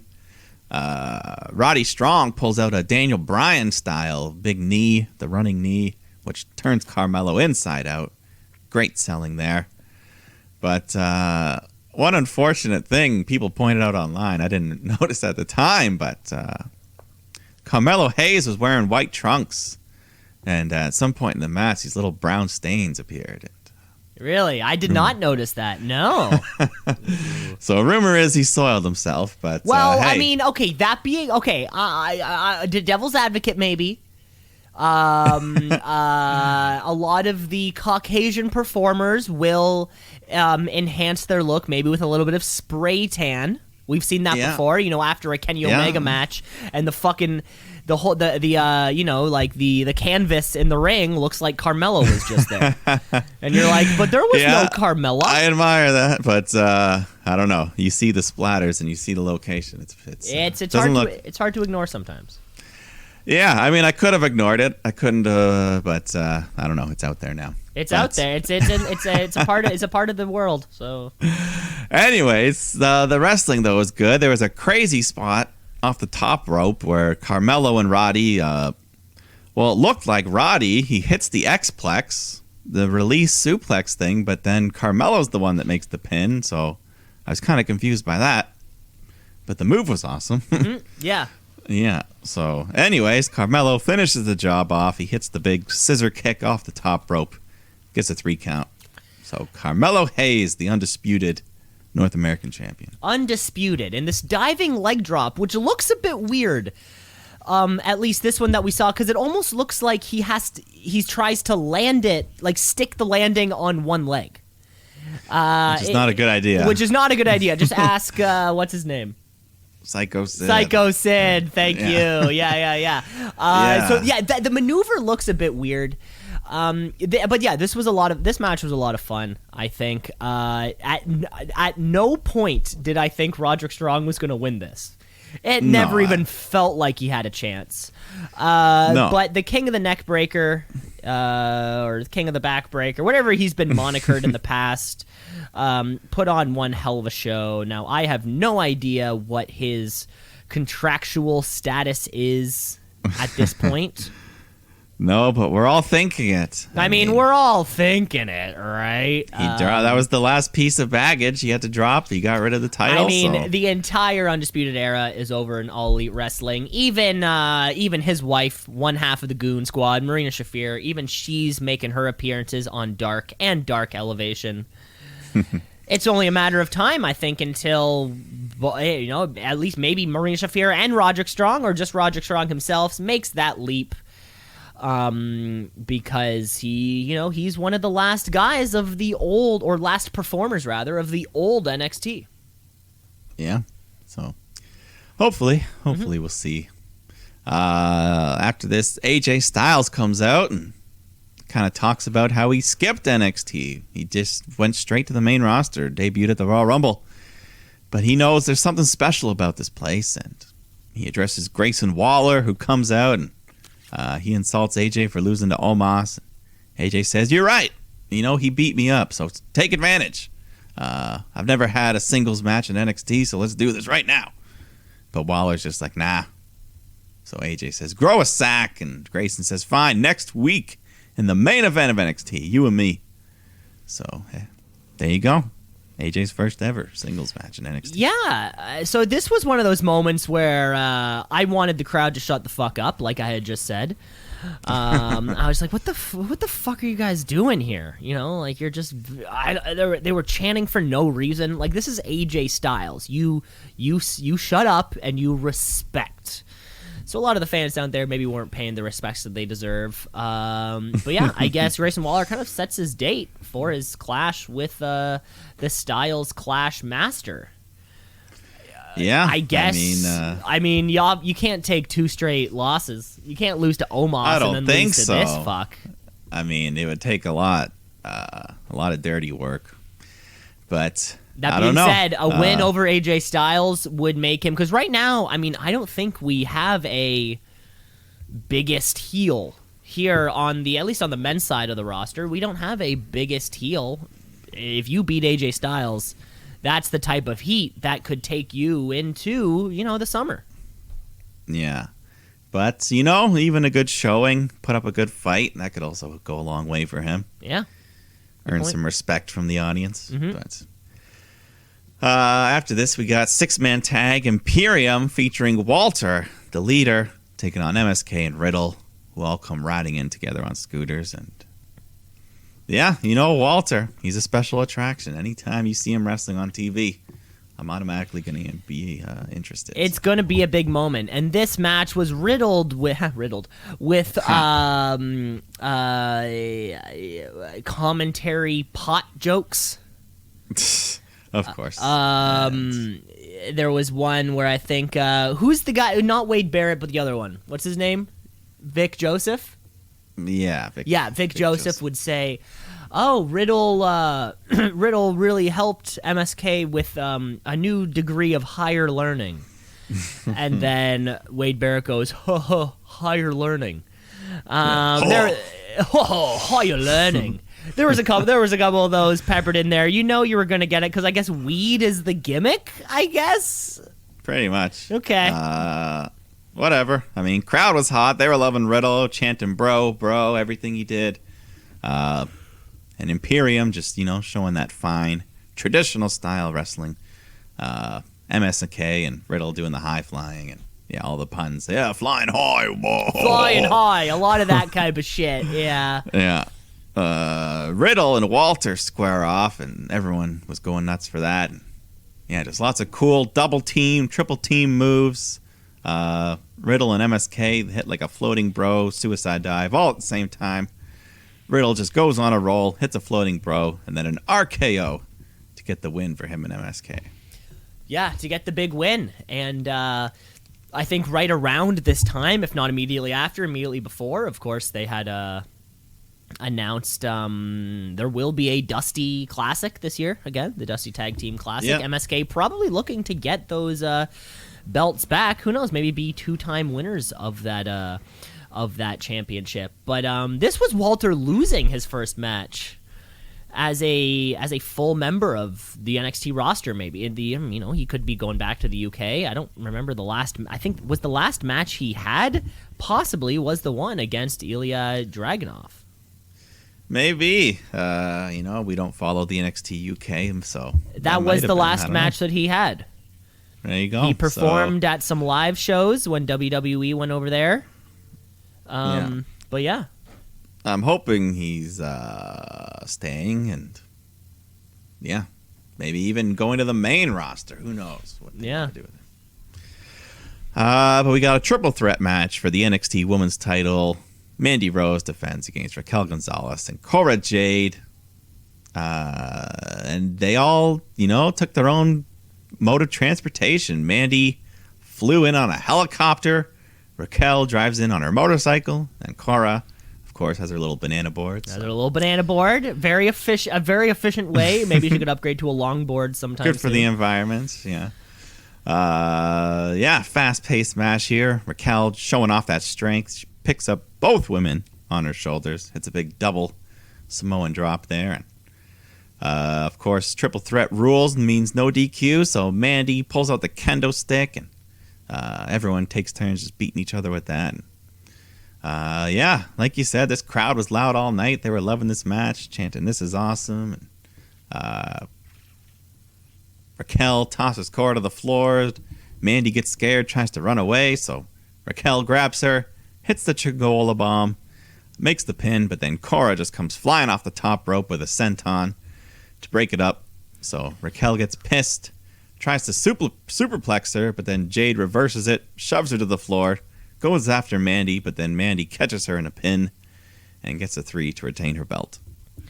Cora feeling a little green in this match for me personally. I think when she went for that senton, I think she landed kind of right on her back, like kind of like right in the middle of the back there. It's obviously everybody has some things to work on. My biggest takeaway from this was, we got a lot of "let's go Mandy, let's go Cora" type things, but Raquel Gonzalez almost getting the Braun Strowman treatment, where you're there for the big moment. You're there for the big power moves. No one's fucking cheering for you. That's a good comparison. Yeah. Which I think is a little ironic, considering that they are a real life couple. I think that is a little ironic. But yeah, it's not a good position to be in. One, considering Braun Strowman was released, but two, Braun Strowman was always put into these positions that nobody cared about. You know, like we had just mentioned before, one particular match, it was the Brock, Braun, Kane. Like, Brock was there to carry the load so Kane can take the pin so Brock can win. It seems very, very formulaic. And Raquel Gonzalez, I'm worried that she will fit into this similar category too. She's not as over as the other women in the division. You can certainly look at Mandy, Cora, even the likes of an Io Shirai type, I think would be more over right now. It might only be a matter of time until, the rest of, we also have the women Toxic Attraction. All we're waiting for is another female superstar to come up in NXT, and then Raquel Gonzalez kind of falls by the wayside. Look what happened to Indy Hartwell. She's kind of gone already. Yeah. No, I think now's the time. Put Raquel in the Royal Rumble and do her call up from there. Call her up before it's too late, right? Because we do have an incredibly strong, dominant former Shootie winner. And we don't want her to, fall back just like Braun did. And then if she's on the main roster, you can use Tamina less, right? It's all about how do we use Tamina less. Because Raquel's big, big tall woman. So exactly. Yeah. Andre Chase comes out for a teachable moment and honors one of his students with a full scholarship for taking a beating for him last week. Von Wagner comes out. Yeah. Von Wagner comes out, got his full beard going on, and just says, "I hear your boos," and just insults the crowd, gets mad, attacks Chase, and then starts attacking members of the crowd. That's surely gotta be illegal. Yeah, plant or not, you can't just do that. Yeah, you can't just assault people out of nowhere. But anyways, let's go to the main event. This big NXT title match. Tommaso Ciampa defending against Braun Breaker in his 14th match ever. The biggest match of his life. Yeah, immediately. And during his entrance, he makes a statement. There's a giant gold X, and he just kicks it in half like it's made of styrofoam or something. Or something. But yeah, crowd's hot for both these guys, and they just put on a great match here. Breaker showing off that power, just lifting Ciampa with ease, and the dueling chants going on. Let's go, Ciampa. Oof, oof, oof. Yeah, the arf, arf, arf is really turning into something here. I love it. It's one of my favorite chants right now. It's so simple. Anyone can do it. Just like the crowd, these two guys were dueling back and forth, and Breaker pulling out a new one, a standing moonsault at one point. And he pulled that off flawlessly. Oh, yeah. No problem there. I think his knee might have clipped Ciampa in the head, or I don't know what happened, because at one point, Ciampa comes up just bleeding. A little bit. Bald just head. a little bit there, yeah. Yeah. Nothing too crazy, but the bald head lets it smear around, Yeah, so. the sweaty bald head, it just sort of... Yeah. But it fires him up, though. He just goes on a roll, hits Breaker with a big... Breaker hits him with a big spear to cut him off, and goes for the finisher, but Ciampa counters, hits the Willow's Bell, just spiking Breaker down, but he kicks out of that. So Ciampa's getting desperate, starts peeling the mat off of the floor, exposing the concrete. But then Breaker is able to pick him up, slams him through the announce table. And then back in the ring, he hits the big press power slam, makes the pin. But Ciampa gets the hand on the rope at 2. And Ciampa won't let go. He just starts holding onto the ropes for dear life. And Breaker steps in between, and Ciampa snaps the ropes, smacking Breaker right in the balls. Little dirty pool there. And then he lowers the knee pad, exposes the knee, and just starts smashing Breaker in the head. Multiple knee strikes over and over. And then hits the fairy tale ending. This could be it. But Breaker kicks out. The crowd, woof, woof, woof, woof. Everyone's barking now. I thought it might have been over there. My dog got up. He started going, "What's going on?" But, yeah, I thought it could have been over, but Breaker fights back. He hits a big bulldog off the top rope. Very appropriate. And then he locks in the Steiner recliner. Tommaso Ciampa taps out. Braun Breaker, new NXT champ. Just like that, in a match which was already branded with no commercial breaks, and they delivered on that. Yeah, that was very gave very us awesome. The full, talented rookie versus wily veteran Every power move that Braun Breaker had, Ciampa had a multiple move answer. Yeah. Yeah, no, I thought this was a great match. Even, everything. Breaker won me over in the last couple months. I think he's won everyone over, Mike. I was the first one to tell you, who the fuck is this guy? Yeah. He's just one of those natural talents. He's like the Brock Lesnar's, the Kurt Angles of the world. He's just gifted. And the push is deserved at this point. The push was deserved, and certainly the biggest 2.0 moment, I think, to date was probably this, crowning your first new champion of the new era. I mean, and there was no bigger middle finger to Hunter and William Regal than the initial bursting through of the NXT Black and Gold X. I cannot think of a bigger, no, the times have now changed. With that, along with Carmelo Hayes' victory before, and now Tommaso Ciampa's loss here, alongside kind of, the releases that came with it, we are done. Like the changing of the guard. It really has, as the queen would say. That is exactly it. You can go through and on Twitter and Instagram, I'm sure, find Rick Steiner was there also in the crowd. Yeah, I heard they had a nice little embrace after. Yeah, Ciampa went up to shake Rick Steiner's hand, of course. I'm sure they had a few words for each other also. And, of course, after the match, before Braun Breaker even raised that belt, he looked over to Ciampa, who gave him the nod. And he went... And he went. I mean, man, what? He went off into the sunset. Yeah. What more? What more can you say? I mean, I guess. Yeah. We don't quite know Tommaso Ciampa's contractual place, but either he's gone, or he shows up at the Rumble and he's on one of the brands. It's one of the two. Yeah, I don't know. It's hard to say. I would say his time in NXT has come to a close. Yeah, definitely. But great way to go out, put over the new guy. Great match. That's the only way to go out, right? And that's the first time because his first title reign, he didn't lose the belt. He had to forfeit it. He had to forfeit from injury. Yeah. So it's the first time he actually lost the belt in a match. So there you go. I mean, that says something to you too. One of the all-time greats of NXT, along with Adam Cole, along with Johnny Gargano. Yeah, he's one of those top. The Mount Rushmore of NXT is one of those guys. If we were to paint a few people on those guys, Bo Dallas, I mean, it's all some of the best that have ever graced NXT. That was our episode. That was New Year's Evil. Can't wait for next week's show. Yeah. Let's get into our last show of the week then. Because our little homegrown wrestling company has made it to a bigger network, and that's always an exciting news, right? Like when SmackDown moved to Fox, and The Rock showed up to beat up Baron Corbin. So let's get ourselves into a new station. Who dis? Of course, we're talking about some All Elite Wrestling Dynamite. AEW, All Elite, they coming for you, Vince. Better watch out.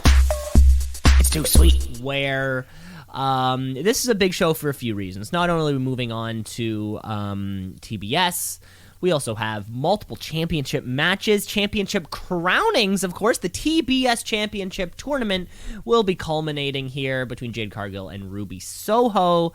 But the show kicks off with the way that I'm pretty sure Winter's Coming kicked off too, with our AEW World Champion Adam Hangman Page taking on Bryan Danielson. Hangman Page, Danielson 2. Same bit but with judges, I guess. So our judges still not too sure, and they didn't really explain it, but that's fine. I mean, they showed him at ringside. They showed him. It was Mark Henry, Big Show, and someone? Jerry Lynn. Lynn, okay. Yeah, so... whatever. But I think, I think most of us thought they're probably not going to go the time limit again. Yeah. And didn't need to, the 60-minute was a classic. This one they didn't, just whatever. Mm-hmm. Doesn't matter. Let's just get into it. Bryan, he's healing it up early on. He's rolling out of the ring. He's doing his jumping jacks. But yeah, pretty much just picking up where they left off. Just more fantastic wrestling, back and forth, crowd cheering for both guys. But early on, Hangman hits a suicide dive, goes for another one, but Bryan avoids it. Hangman flies into the barricade, and Bryan just starts ramming him into the post.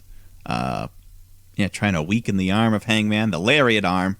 And then outside the ring, Page takes a run at Bryan, but he gets caught with a drop toe hold, slams himself headfirst into the steel steps, and then Hangman comes up bleeding. He's busted open. So, he's getting checked on, and Bryan just starts beating him up, the bloody Hangman, all around the ring, and surely Bryan's got to be ahead on the scorecards at this point. But Yeah, I didn't keep count. no, not that it actually matters. But one cool little spot where he picks him up for a vertical suplex, and then they fall over the top ropes, bounce off the apron, and hit the floor while still maintaining the suplex. Yeah, Adam Page holds on. I think he kind of holds on, but then Daniel Bryan kind of turns it around and slams Adam Page head first into that square ring post. Excalibur's always want to let us know that it's a square shape. I mean, it's dangerous. That's dangerous. I don't know. They must be doing it just for the sake of being dangerous. But yeah, that just busts Hangman even more. He's a bloody mess, but he returns the favor. Bryan gets slammed hard, and he comes up bleeding even more. A real juicy blade job here on this one. Bryan just leaking, both of them. Crimson oil all over the place. So then Hangman, they climb to the top rope. Hangman hits the moonsault fall-away slam. Big 2 count there. Hangman's on the floor. Bryan goes for a dive off the apron, but Hangman catches him, hits a dead eye onto the floor.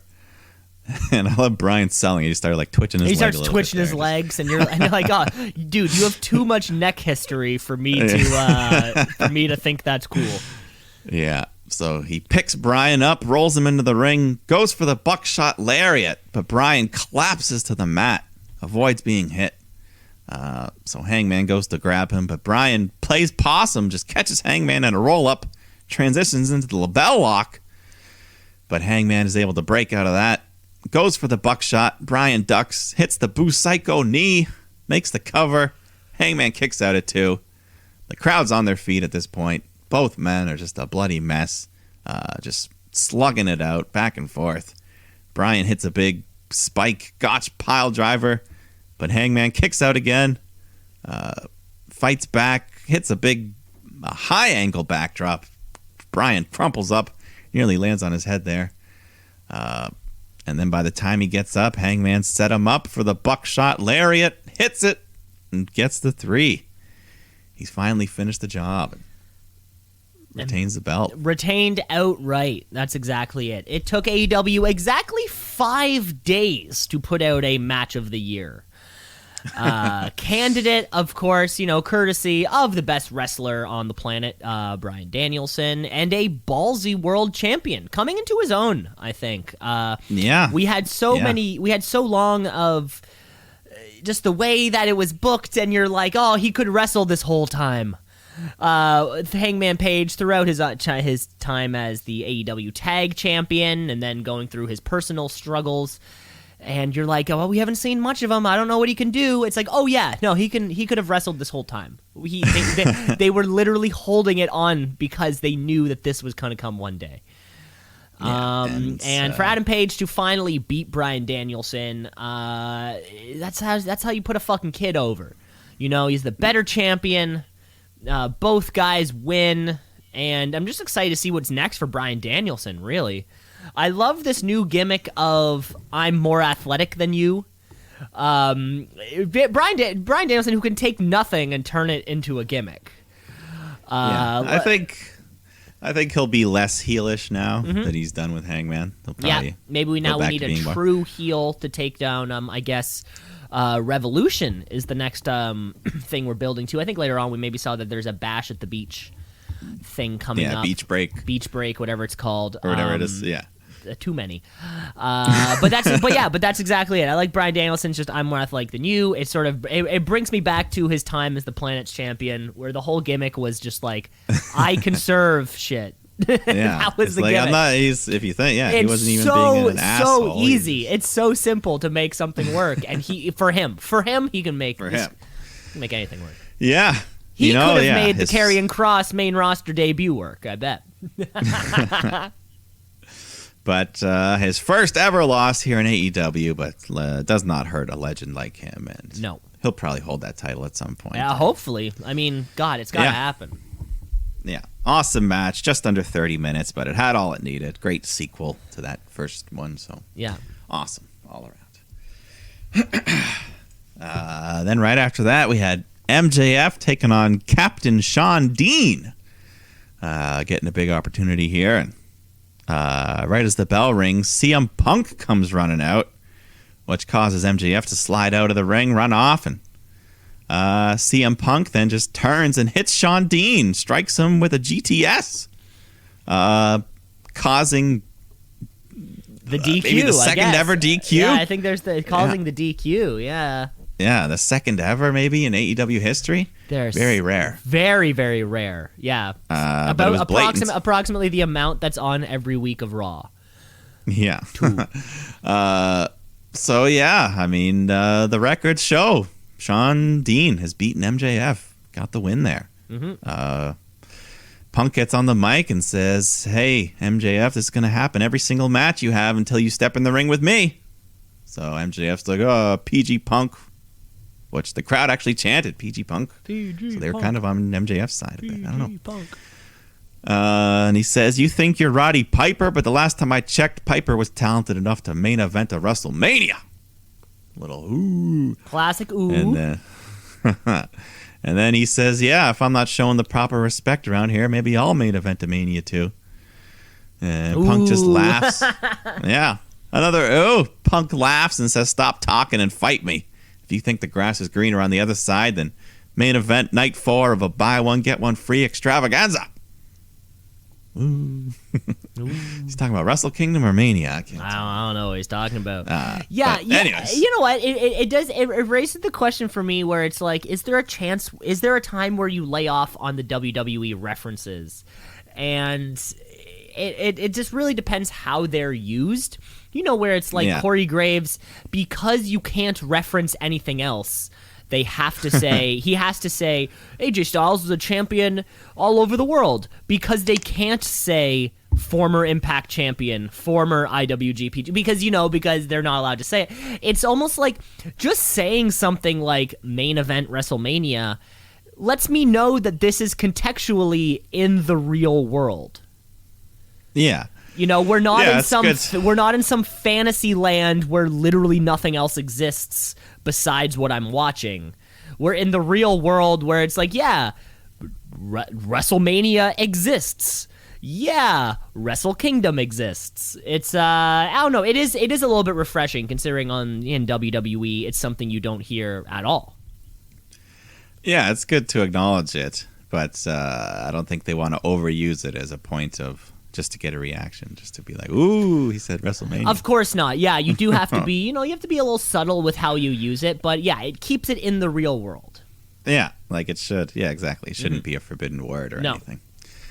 But anyways, we close out. MJF says, "You want the match, you son of a bitch? Well, next week you're going to fight Wardlow."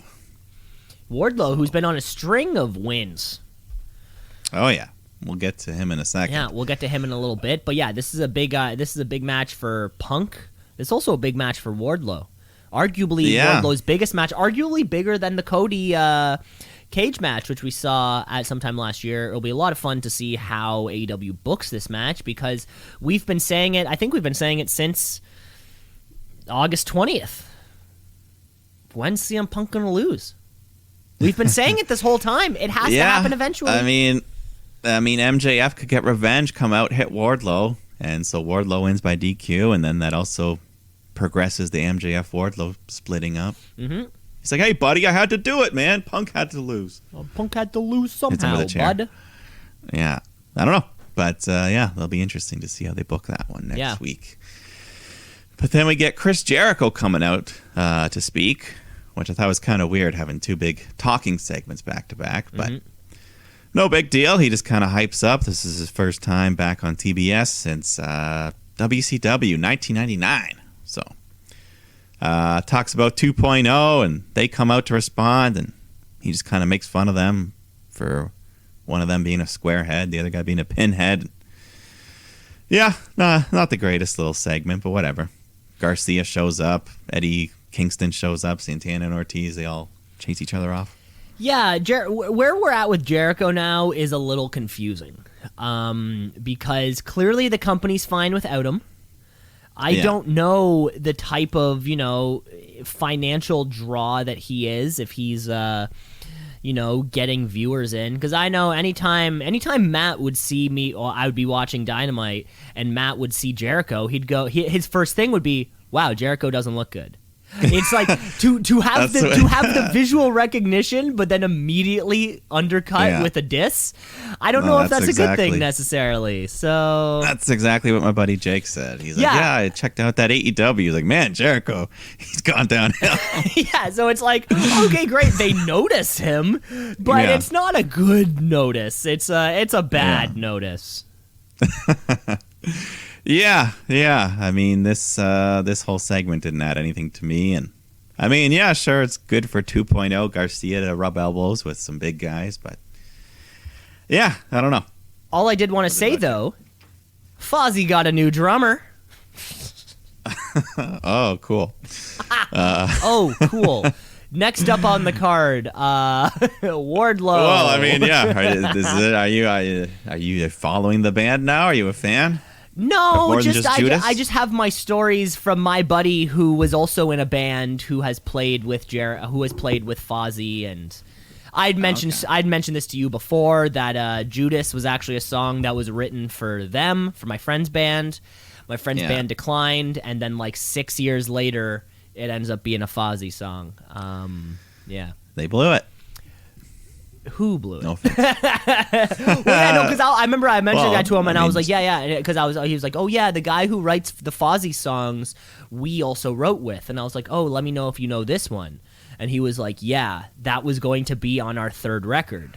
I was like, no fucking way, and he says, this was going to be one of the tracks on our third record. The third record never happened. But and then he was wondering, he was like, I wonder how much of the other material was being we were writing also was also now a Fozzy song. So kind of funny. Interesting. Yeah, interesting. Interesting. Then we had Wardlow taking on Antonio Zambroni. I think it's Zambrano. Zambrano? Sorry, not Zambrano. Sure. Yeah. Why the hell not? Doesn't matter. Before the match even starts, Antonio or Spears hits him with a C4 right on the floor and then throws him into the ring. Wardlow's like, what the fuck? But then he goes, picks up the guy, hits him with 4 power bombs, and this time adds a 5th to get yet another just squash win here. Yep, staying away from that F10 still. Yeah, but I don't think he's going to do this against Punk next week. So probably not. CM Punk's probably a more talented performer, so we'll have to. It could be his true one of his. He hasn't had a real test of his skills in a little while. This could be it. Yeah. But it's time to crown the first ever TBS champion here. The finals. Jade Cargill takes on Ruby Soho. Cargill 22-0 going in here. Got her daughter in the front row watching. Mm-hmm. But the crowd is on Ruby's side mostly here. As they should be, Yeah. So things are going all right, but then Mercedes Martinez comes out, starts talking trash. So Thunder Rosa runs out and decks her. Match continues. Jade just starts targeting Ruby's shoulder throughout the match, and Ruby makes a comeback. So Mark Sterling jumps on the apron. Aubrey Edwards, she's had enough, ejects him. Jade grabs Ruby for the Jaded, but she escapes, hits the no future kick, makes the cover, but Jade kicks at it too. They fight their way up to the second rope. Then Cargill picks her up, hits a bit of a sloppy Jaded, but gets a 3 count. So Jade Cargill, your first ever TBS champ. Etching her name in the history books. You know what? This for me, it became very early on in this tournament that Jade Cargill was going to win. Yeah, it seemed like it. Especially which nothing wrong with that.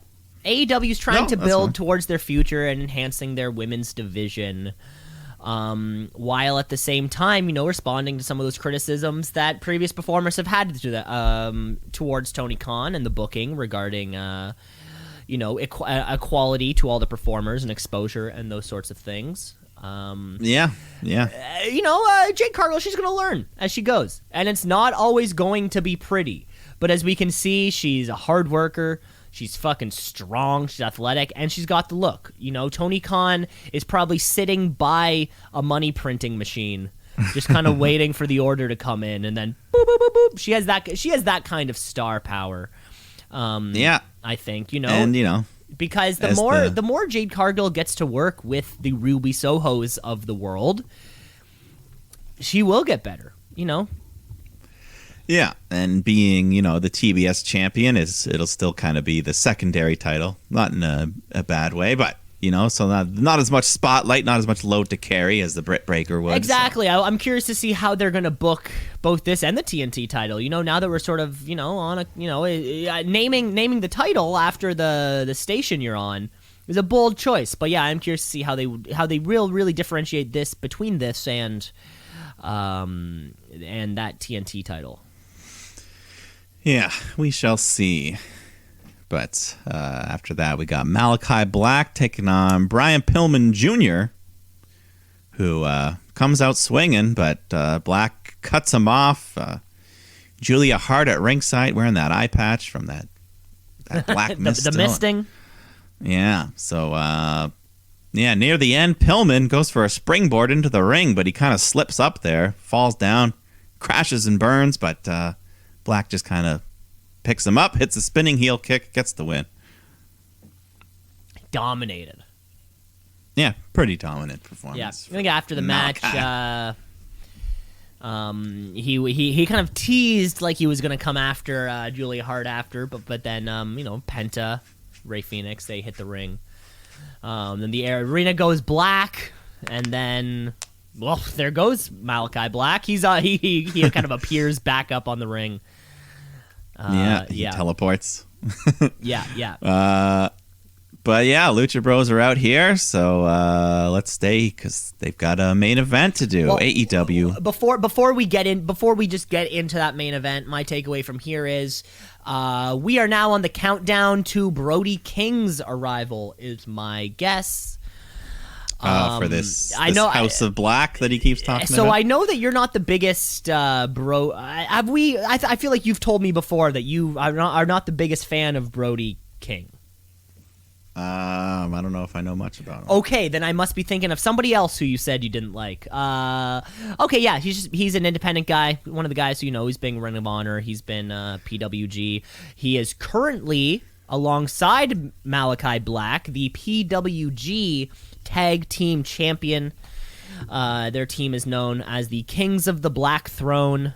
Mostly because they both look like... Honestly, Brody King looks like if Malachi Black was 4 inches taller and 100 pounds heavier. Like, they're both just dudes covered with tattoos and hair. Yeah. Like, they're both, like, that's, like, both of their look. But like you said, yeah, the House of Black is coming, and I think Brody King will be the first edition. And if I'm calling this right now, Julia Hart.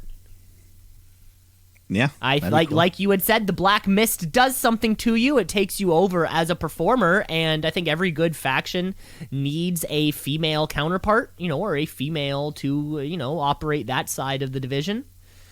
Yeah. Why not Julia Hart? Yeah, and I think that's good company for her to keep, do a bit more than just manage the Hollywood Blondes. Very much so. Yeah, very much so. As soon as you're put into a position where you're doing shit, a babyface, it's hard to manage a babyface and feel like you're doing something important, because you're always going to get the rug pulled over your head, and you're the one who's going to get fucked with.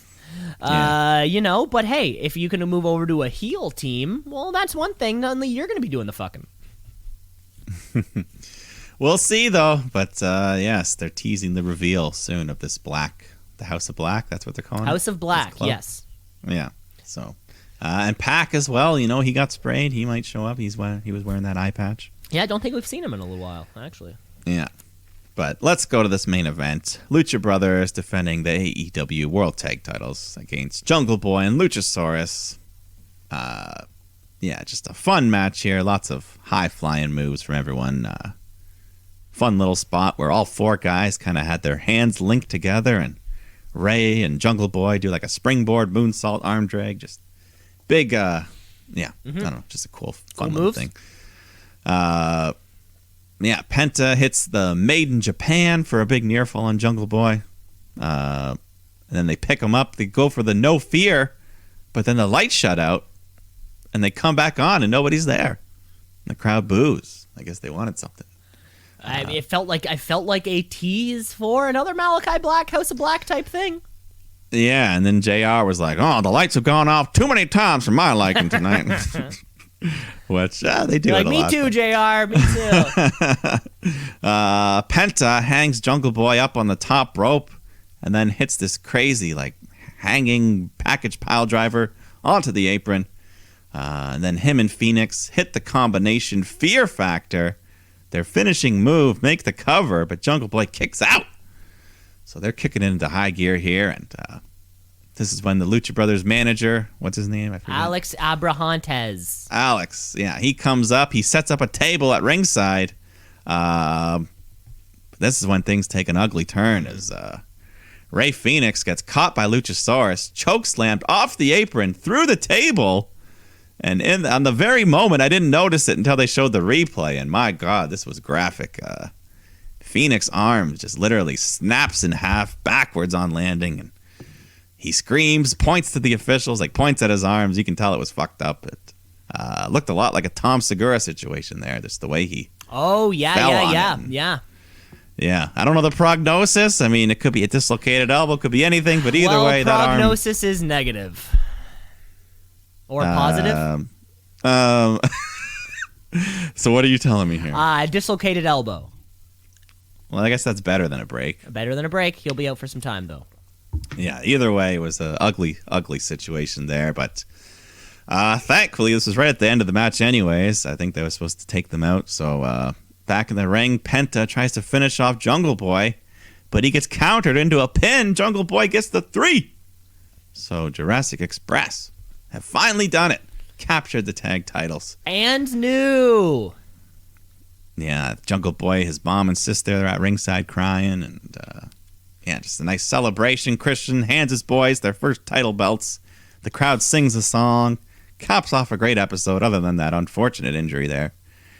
But I feel like everything's still, the match pretty much went as planned. That was supposed to be the ending, the winners. It was just, ugly, ugly, bad freak accident.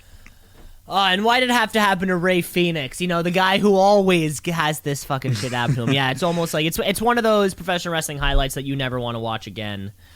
And you can just.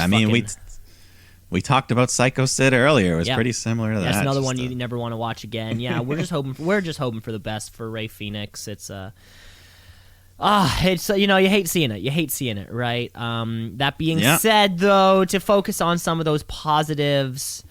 Jungle Boy, big moment for him too. You know, Jungle Boy and Luchasaurus, they were like one of the first tag teams that came into AEW, right? And to see them capturing the title after after a couple years and attempts, and Jungle Boy being the top of the fucking thing forever. Yeah, I mean, I thought they were going to be the ones to beat the Young Bucks, but Lucha Bros had this little run in between, which is fine. We said AEW hasn't had a lot of short runs, so it's okay to do them now and then. Hardly a short run. Both SCU and FTR had shorter runs than Lucha Bros did. Well, I guess it just felt short. Yeah. They only had one. I guess they feuded with FTR, but anyways, either way, they had a good reign. Good match. Everything except for the injury was great. Great episode. Of course. I think after the match, cameras caught Santana and Ortiz, Aleister Black. Sorry, not Aleister Black, Malachi Black. Chris Jericho, they were all watching, and a few others watching. I don't know why did they cut to Jericho? What did he have to do? What the fuck does Jericho have to do with any of this shit? Stop being on television, Chris Jericho. I think they just wanted to not show the injury at ringside. I think they were hoping for anything. Yeah. And of course, all the baby faces came out, and all the tag teams came out. Yeah, all the babyface tag teams came out to applaud them. Because you're right, this tag division is so, and we've been saying this before, it's so incredibly stacked. We're waiting for Red Dragon maybe to pose as the first legitimate threat to those championships. I mean, we just, the Adam Cole Red Dragon thing alongside Christian Cage and Jurassic Express, they've been going out for a little while. I wouldn't be surprised if Revolution, we're looking at Kyle O'Reilly and Bobby Fish looking to take down that championship. Could be. Or maybe we get a big multi-man tag match. I feel like we haven't had too many of those. Haven't had one of those in a little while. Yeah, so it'll be interesting to see exactly what happens. But, God, that was the last of our wrestling shows. It was a longer episode of the podcast for us this week. Let's finish off the show. We still have to get one thing out of the way, and that's by giving you a Wrestler of the Week. With the Wrestler of the Week, Wrestler of the Week, of the Week, of the Week, the Wrestler of the Week, of the Week, of the Week, Wrestler of the Week, of the Week, of the Week, the Wrestler of the Week. For the very first Wrestler of the Week of 2022, Mike, I gotta give it to someone who not only had a great week, but Mike, we mentioned this before earlier in the show, truly won me over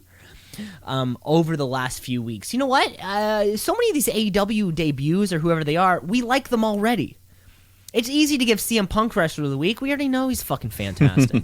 Or Kyle O'Reilly shows up, Adam Page shows up, Bryan Danielson shows up. We're like, we know these guys fucking got it. But I really have to give my Wrestler of the Week this week to Braun Breaker, who I want to find the recording from that first week of 2.0 of me saying, Braun Breaker, who the fuck is this guy? And why is he on my TV? I bet I probably said something along those lines.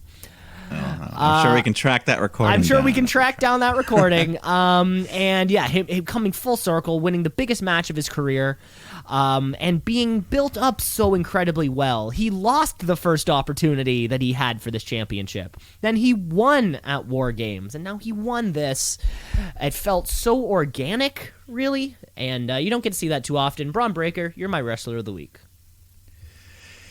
Yeah, like you said, this is a big show. It was a big week, almost like 3 pay-per-views. Just all the weekly shows. Day one, New Year's Evil, New Year's Bash Smash, TBS. I mean, fuck. Yeah, it was huge. So, and like you said, I could easily just give it to Bryan Danielson every week. But no, we're going to give it to the people who stepped up and, proved something. You gave it to Braun Breaker, but I'm going to give it to the Bunny for just that street fight, the blood she shed, the heart she showed. Good Canadian girl. Good Canadian kid. And, always going to give it to a good Canadian kid. Yeah, so there you go, Bunny. We're looking forward. This team you have with Penelope Ford, I like it. Yeah, that was fantastic. That was great. Way to kick off 2022 with new things. Thanks for listening, folks. Rate, review, like, and subscribe. The show is everywhere. And the next you'll be hearing our voices, we'll be walking the red carpet.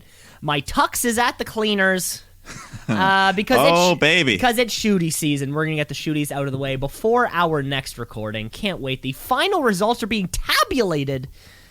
That's right. Like we said, this episode had a couple matches that made a last-minute push. Mm-hmm. So have to include that before we get to that, but the Shooties. Very much so. Thanks for listening, folks. Really can't wait for those Shooties. Mike, you take care of yourself. Yeah, have a good one. I'll talk to you soon. Shoot.